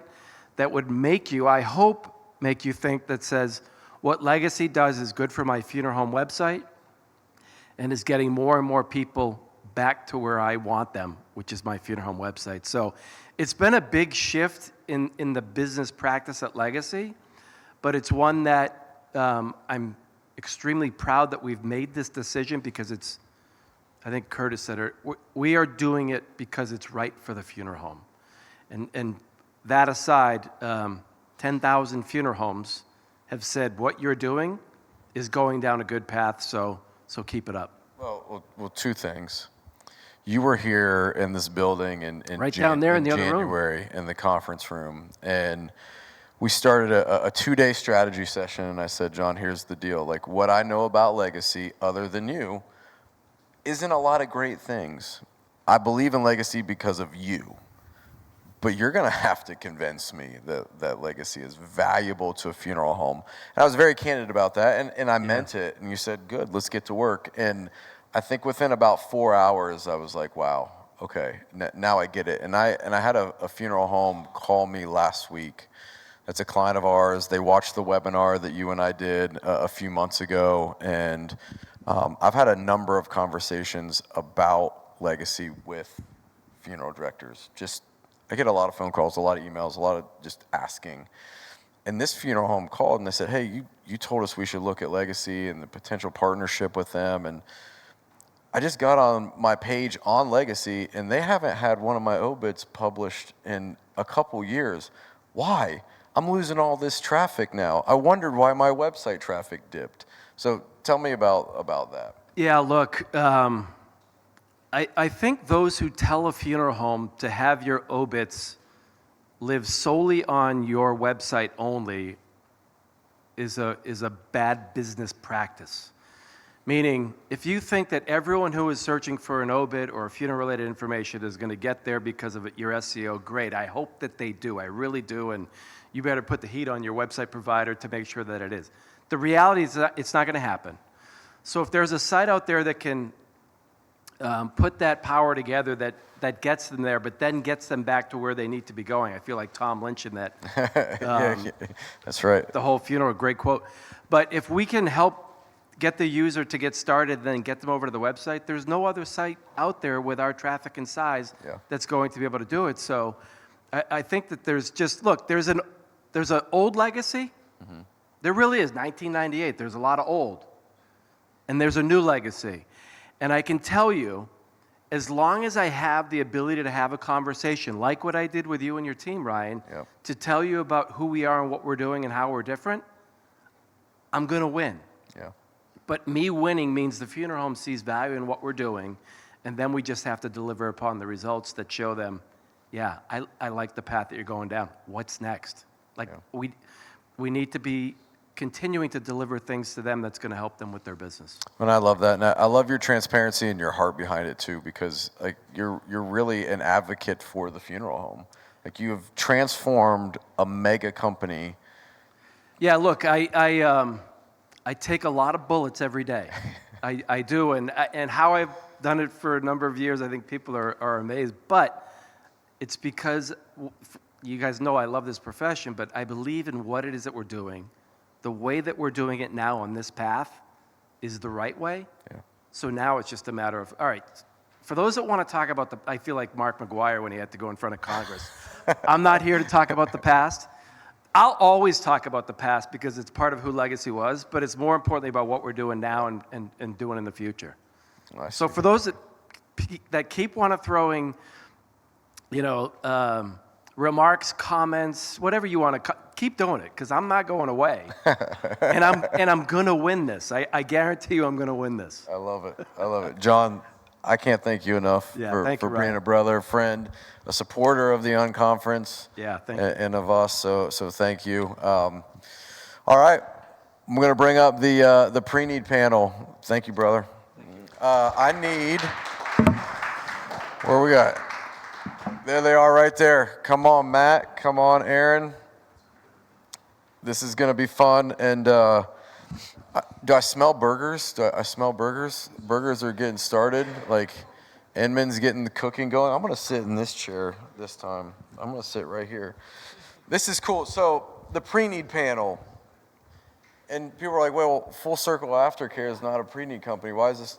How does this make sense? But I think there's so much of what you do that can help drive Preneed and that engagement. And what I've loved working with your team, through Disrupt, the funeral homes that we partner with, we get to work with everybody, right? I mean, we have funeral homes partnered with you guys, we have funeral homes partnered with you. So we get to see, we get to experience.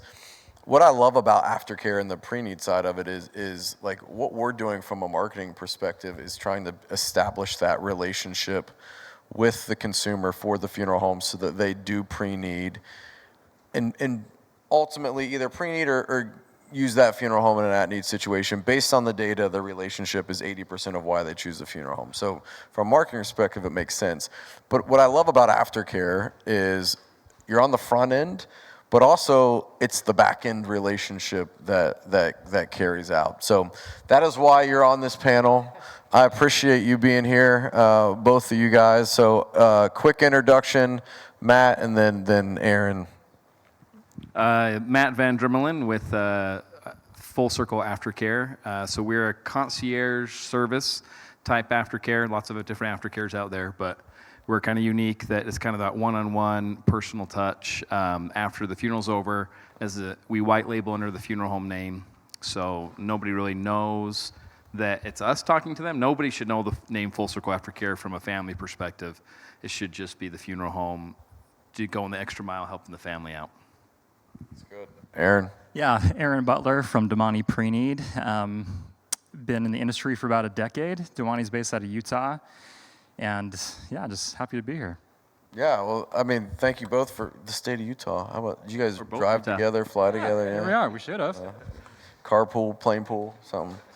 All right, well, Aaron, I'm going to start with you. Why is a effective pre-need program so hard to run specifically in 2024? Yeah, I think that specifically in 2024 really is a caveat here.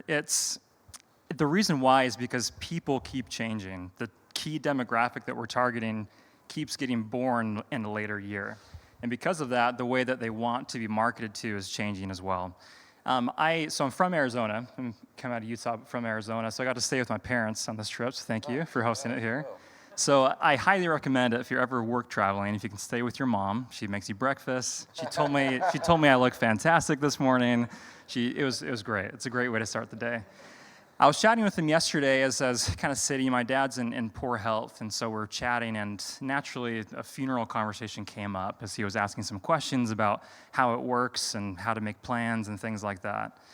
And I've had that conversation thousands of times with people all over, but it's different. It hits a little bit different when it's your own dad. And as I sat there and he was asking, which funeral home should I use? Where should I go? So we found one locally that we kind of knew the name of and looked up some price lists and priced things out and went through the whole spiel.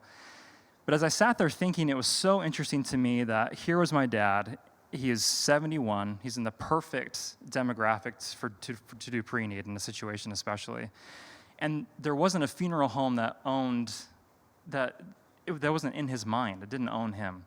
He didn't have a brand come to mind. He didn't have someone that he knows in the industry come to mind. They hadn't done the work needed to reach him. As I looked around at his room, I noticed that there was a couple stacks of mail, but there wasn't a whole lot of attention to it. But I had observed that he spent a lot of time on his phone or had watched the YouTube video that he sent to me on social media. He wasn't being reached out to in the right places. And so I think that was just a metaphor for me as I looked at that experience with my dad sitting in his bedroom of how in 2024, that group that we're trying to target is shifting where they want to be marketed to.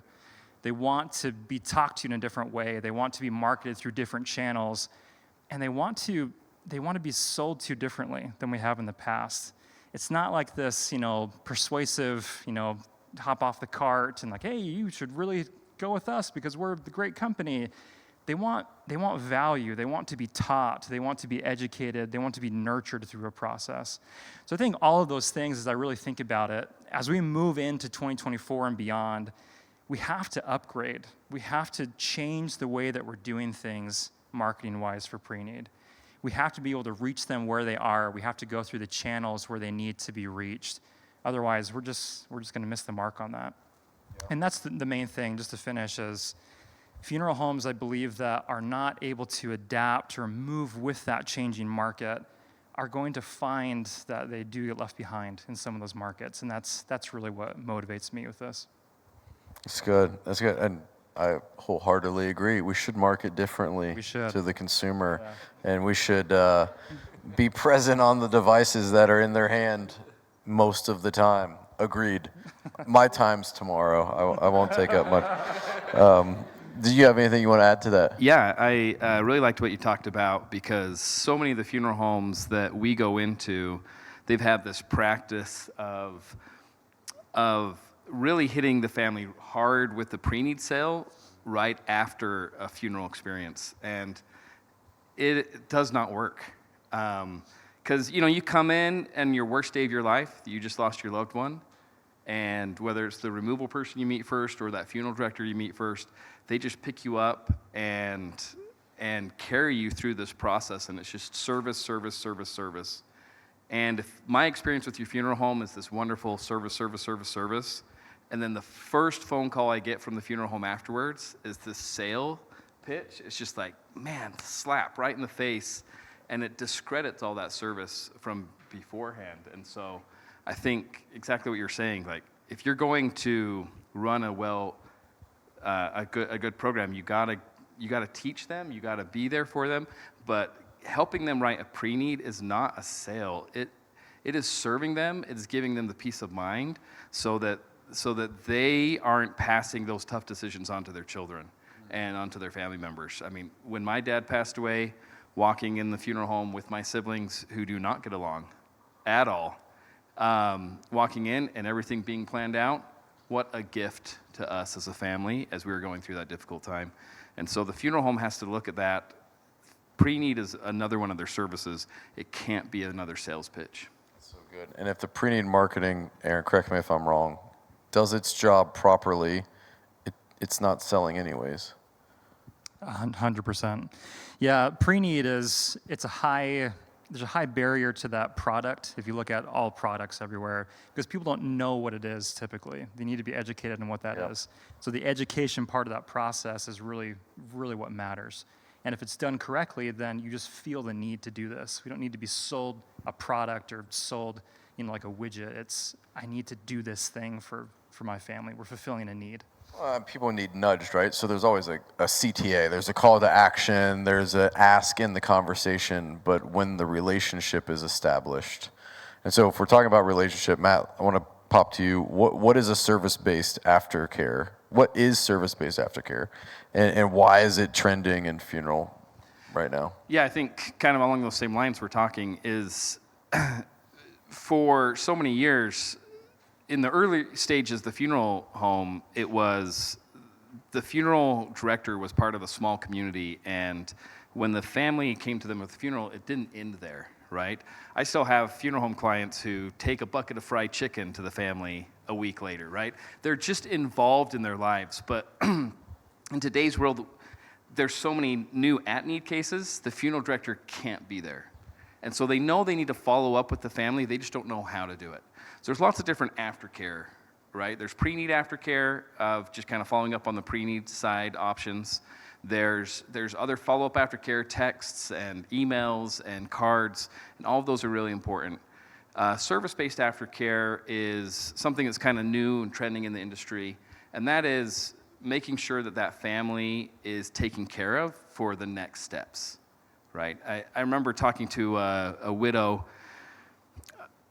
amazing woman, and she lost her husband, and she had these beautiful services, and they're sitting in the limo ride back at the end of the services, and all of her family were saying, man, that was beautiful, I loved what the pastor said, I loved all this, and all she could think about that whole limo ride was, what's next?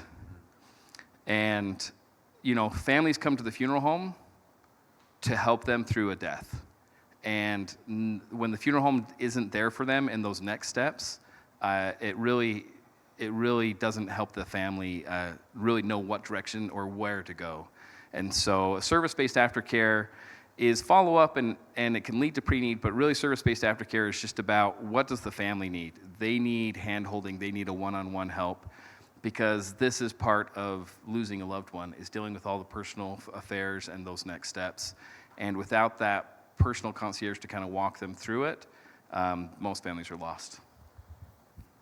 I'm going to ask this question. It's not on here. This is me asking a question off the cuff, if that's okay. Great. Okay. What is aftercare?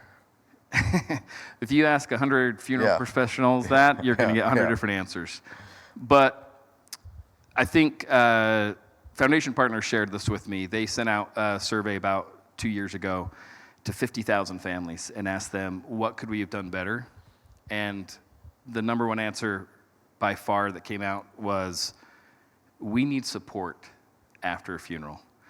You're sitting at the graveside, you've had these wonderful services, you hug that funeral director, And then if that's the last thing you hear from that funeral director, that silence is deafening, right?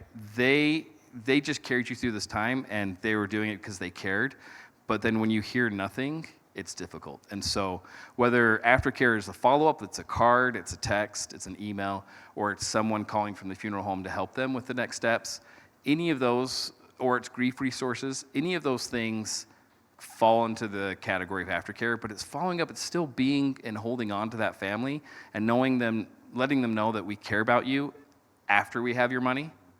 And that's what builds that long-term relationship where they're gonna come back to pre-need, come back for more at-need cases. I just want to say, my team sat down with you and some of your team maybe a year and a half ago, and we asked that question, like, Matt, what is aftercare? Because it is true, like aftercare is a word that's used in our profession a lot, but there isn't a real, this is what aftercare is. I'll say we're insanely impressed with the way that, one, you're white labeling. Like you guys are completely behind the scenes, and the funeral home gets all of the glory and the praise, but you're doing a lot of the things that are, like I could see, like when my grandmother passed, there were a lot of things that we had to do because all the bills were in her name and all the things like that. You guys handle a lot of different things. So thank you for trying to define aftercare and doing a great job of it. But you guys also have a free download, so we'll throw that in the links, just about what you guys do and the different levels that you go from your service. And I like how you define that service-based aftercare. All right, I'm going to kick back over to you, Aaron. I love this question, and then I'm going to throw my own question out after this. But off the cuff, I love it. Yeah. How do I find time to run my pre-need program? Yeah, it's obviously that's tough because a good active pre-need program like the one that we're talking about that adjusts to 2024 and has all the components you need, I don't know when you do it. It's hard to fit that into the regular schedule of a funeral home owner. There's so many components to do it right. It reminds me, we just moved into a house about a few weeks ago. And it was looking pretty good, but there's a couple of things wrong that I was telling my wife I was going to fix, but I was, in my heart, I knew that I just wasn't going to get there. There was like a hole on the roof that it was like a little kind of break in the flashing. There was the back deck stairs that was kind of falling off. I'm like, yeah, I got this. I can throw some nails in and make it happen. But if I'm being honest with myself, there was just no way that I was going to do that in a way that I felt good about, that was not going to take like a week to do.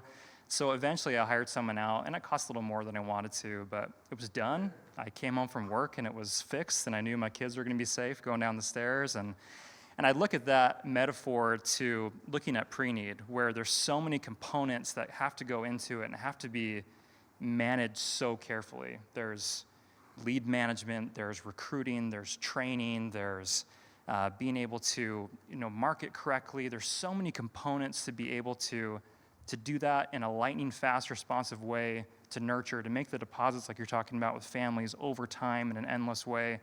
You have to really have a lot of eyes and attention on it. And so really my answer to that is I think it's one of those things that you have to hire out. You have to be able to have someone that is doing those things, that has the tools in the truck already, to use the same metaphor, that can come, that knows how to make it work, and can be customized to your market. One of the things we often see, and this has to do with the download that I'm offering as well, we do a market share analysis for people because everyone's market is so different. The way that people respond, some people respond to newspapers still, some people don't. Some people need to, they need to be tracked online basically to have retargeting ads and social media ads and things. Depends their age and the area they're in, what kind of marketing they're going to respond to. So you need someone that knows that can see those things and can be really able to respond in that kind of a way. And so as I look at all those components, I think that's really the answer for me is you've got to look at what Preneed was yesterday versus today. Yesterday, it was, hey, I need to be president of the Rotary Club, for example. Today, you have to build a brand online, Ryan, right? You know what I'm talking about? Yes. Yeah, you got to build a brand online, and you have to be out there and showing people who you are. There's just so many things that are changing now that we have to have expertise in and eyes on all the time to really be good at it. Well, I'll say this, and this wasn't my question, but it, I was at a conference a couple weeks ago and got asked the question, like, I own my market. Why do I need to worry about Preneed? Why do I need to worry about online marketing or having a brand when, I do 400 calls and everybody else does 25. Like, I own the market. And I said, can you just search cremation for your town? I said, I guarantee you there are people that don't have a funeral home in your town going after your consumers. And as soon as you Google that, I guarantee you'll see ads for them on Facebook as well. And he did. He's like, holy cow. He's like, these are competitors that are like 2 hours away that have an online brand that are. And so in a landscape like that, how important is it from a pre-need standpoint, one, the education of just understanding what pre-need is, but also being able to have the relationship. The reason Rotary worked is because I got to shake your hand and we got to sit knee to knee and we knew each other's family. In a disconnected world, but more connected than ever, how does Preneed enter that conversation from a relationship standpoint? Totally. Like we're talking about, for example, being online is going to be such an important aspect for funeral home owners to have a brand online because it's searchable, it's there, it's what people are going to look for. For the example with my dad, if I'm looking for, what funeral home to go to, it's going to become less about brands and a little bit more about some of the individual personalities, I think, in the future is what it's going to look like. And people that are building brand, and people that are using the opportunity to market and to have a stronger brand hold on a market, those people are going to fill the void of those that aren't. People that are resting on what they were or the relationship they've had in the past with their community is going to dwindle in favor of those that are actively building the brand. So even if they're not worried so much about pre-need sales, it's so important to use it as a brand building tool. And on top of that, I promise more at-need call volume will happen as a result of an active, good pre-need program. Another quick, just off-the-cuff question. Have you ever worked with a funeral home that got more exposure, more attention, and lost business? No. Okay, just... Is that the right answer? That's the perfect answer. Okay. Just checking. Okay. Matt, back to you. I love this question because this comes up in conversation all the time. Should a funeral home pass on the cost of aftercare to the family, or should they cover it themselves? Right. And I think this goes to what kind of aftercare they're doing, right? If they're sending a follow-up email, like, remember us, no, right? Like, they should cover that cost. But if you look at what the funeral home is charging for, there's the needs that the family absolutely has to take care of, and then there's the wants. And I think one of the crises that the funeral industry is dealing with right now is the wants are changing. People don't want to have services in a funeral home anymore. They want to have it at the pub with their buddies. And the funeral home doesn't know how to make that transition. So that's a whole nother discussion. But for the want side, everyone has for the need side, everyone has three big needs when someone dies. As a family member, I have to deal with my loved one's body.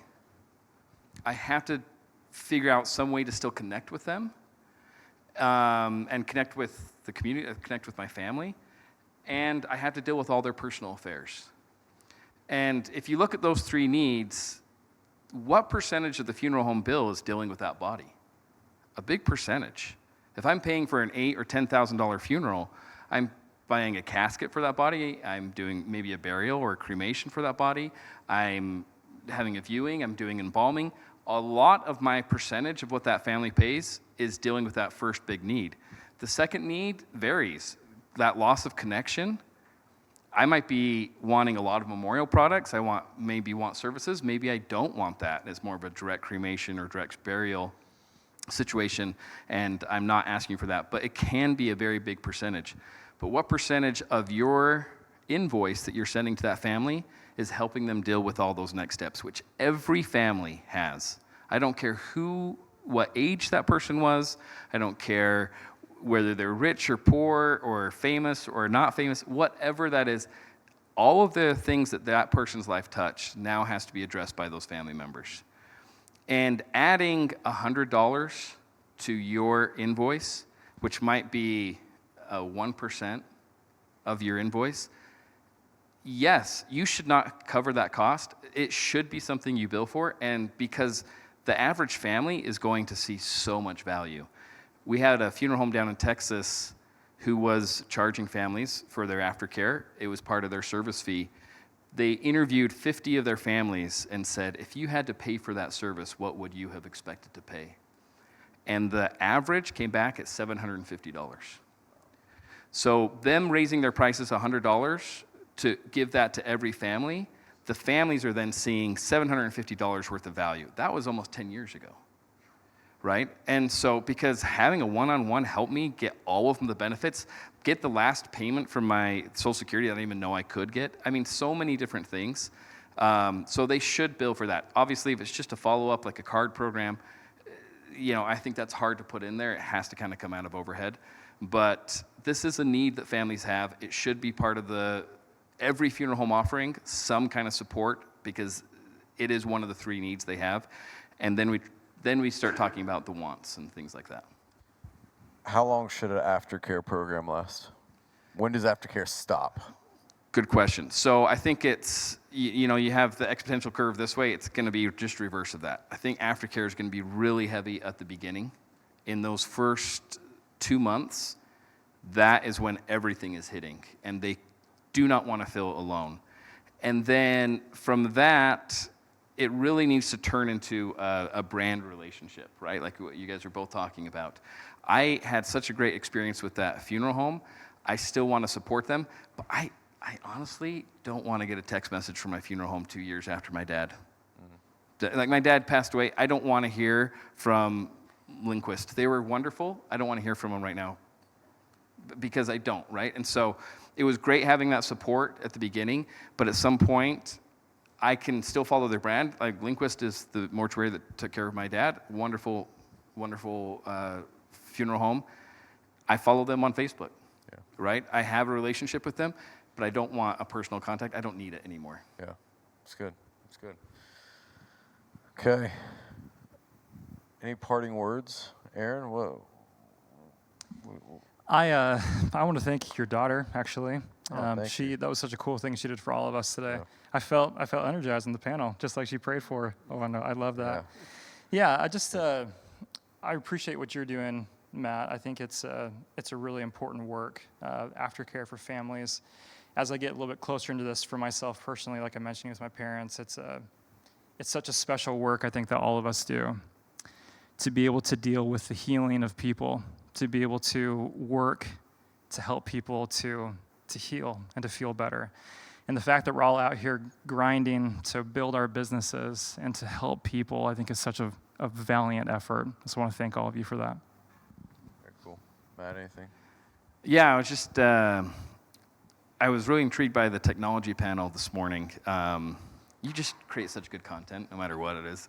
But the technology panel and that idea of AI and humanoids doing things, I think a funeral home needs technology in order so that they can be free to do that personal one-on-one relationship. I think there are certain aspects of the funeral service that have to go technology-based, and there are some aspects that should never go technology-based. Every family deserves to have a caring, knowledgeable, loving funeral director to sit across from them and walk them through that process. Everyone needs a one-on-one touch, and that's where we feel the extension of aftercare goes, but everyone needs some warm connection. I was just watching a video this morning, and the lady was frustrated. It was a comedy, but she was frustrated because she was trying to get help online, and the guy's like, I can't help you with this, but our AI chatbot can. And she's like, I just want to talk to a real person. And he's like, well, the chatbot's better than me anyways. And she's so frustrated with it. But technology is such an important part of funeral service, but so is that personal connection. And that's why funeral directors will never be replaced, because of how important they are. And that's why we love working with them and being a small kind of cherry on top to what the personalized service they give. I'd say to a lot of our clients that it doesn't matter what we do from a content perspective, a marketing perspective, the relationships we build online will never be able to replace the value of a knee-to-knee conversation. and I think funeral directors embody that. That's the value, like the intangible that can't be taken away is having somebody with you to walk you through that. And so echo what both of you said, but I want to thank both of you, our tech panel, our finance panel, everybody that's here. I didn't shout out this morning Spintown. So Spintown is a local company, but they go everywhere and produce massive events down to little small funeral events like this. So they're handling all of the live stream and making sure everything happens well online and that the experience is good, because there's 50 of you here, but there's 800 online. So thank you all for being a part of day one.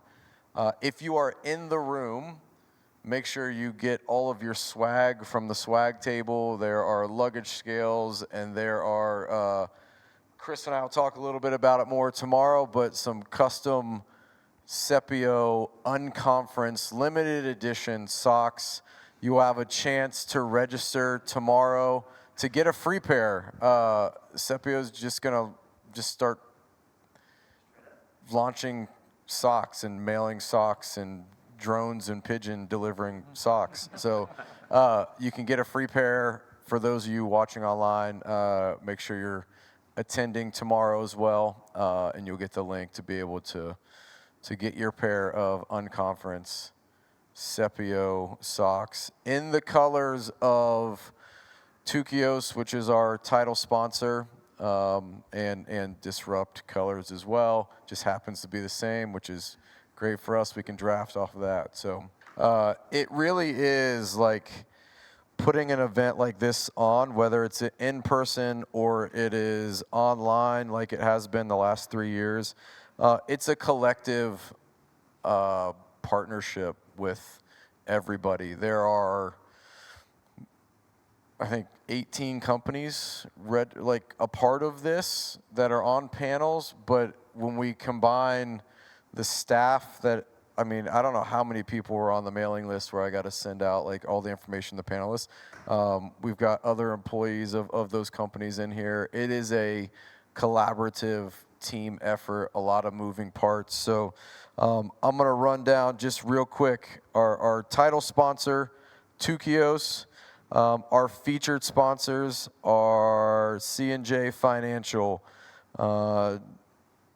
Olivia, or I think I said that wrong, Olivia, with previously known as DomaniPreneed, Tribute Tech, Ring Marketing, Inman, and Inman is cooking lunch right now, so it's gonna be amazing. Legacy Pro, so those are our featured sponsors, but also Keeper Memorials, Foresight Companies, Johnson Consulting, Live Oak Bank, DomaniPreneed, Full Circle Aftercare, man, I can't miss anybody, Inman Shipping, Sepio Guard, Cremation Recycling, and I'm really excited tomorrow to have my friend Antonio Green. We're going to be doing an AI conversation. I know this much about AI. Antonio knows a lot, and we may even drag Curtis into that conversation as well, because Tukios is doing some dope stuff with AI, and we did a webinar on AI last year with Tukios, so Curtis is really leading the charge on that. So tomorrow's going to be awesome. Marketing panel, Ring Marketing, Olivia, Elva, Disrupt, and we've got our shipping panel with Inman and Sepio Guard, interview with Cremation Recycling, and Curtis and Antonio talking about AI. So it's going to be a good day. So make sure you're back on the live stream tomorrow at 10 a.m. Pacific, 1 p.m. Eastern. And that is a wrap on day one. Thank you, live stream.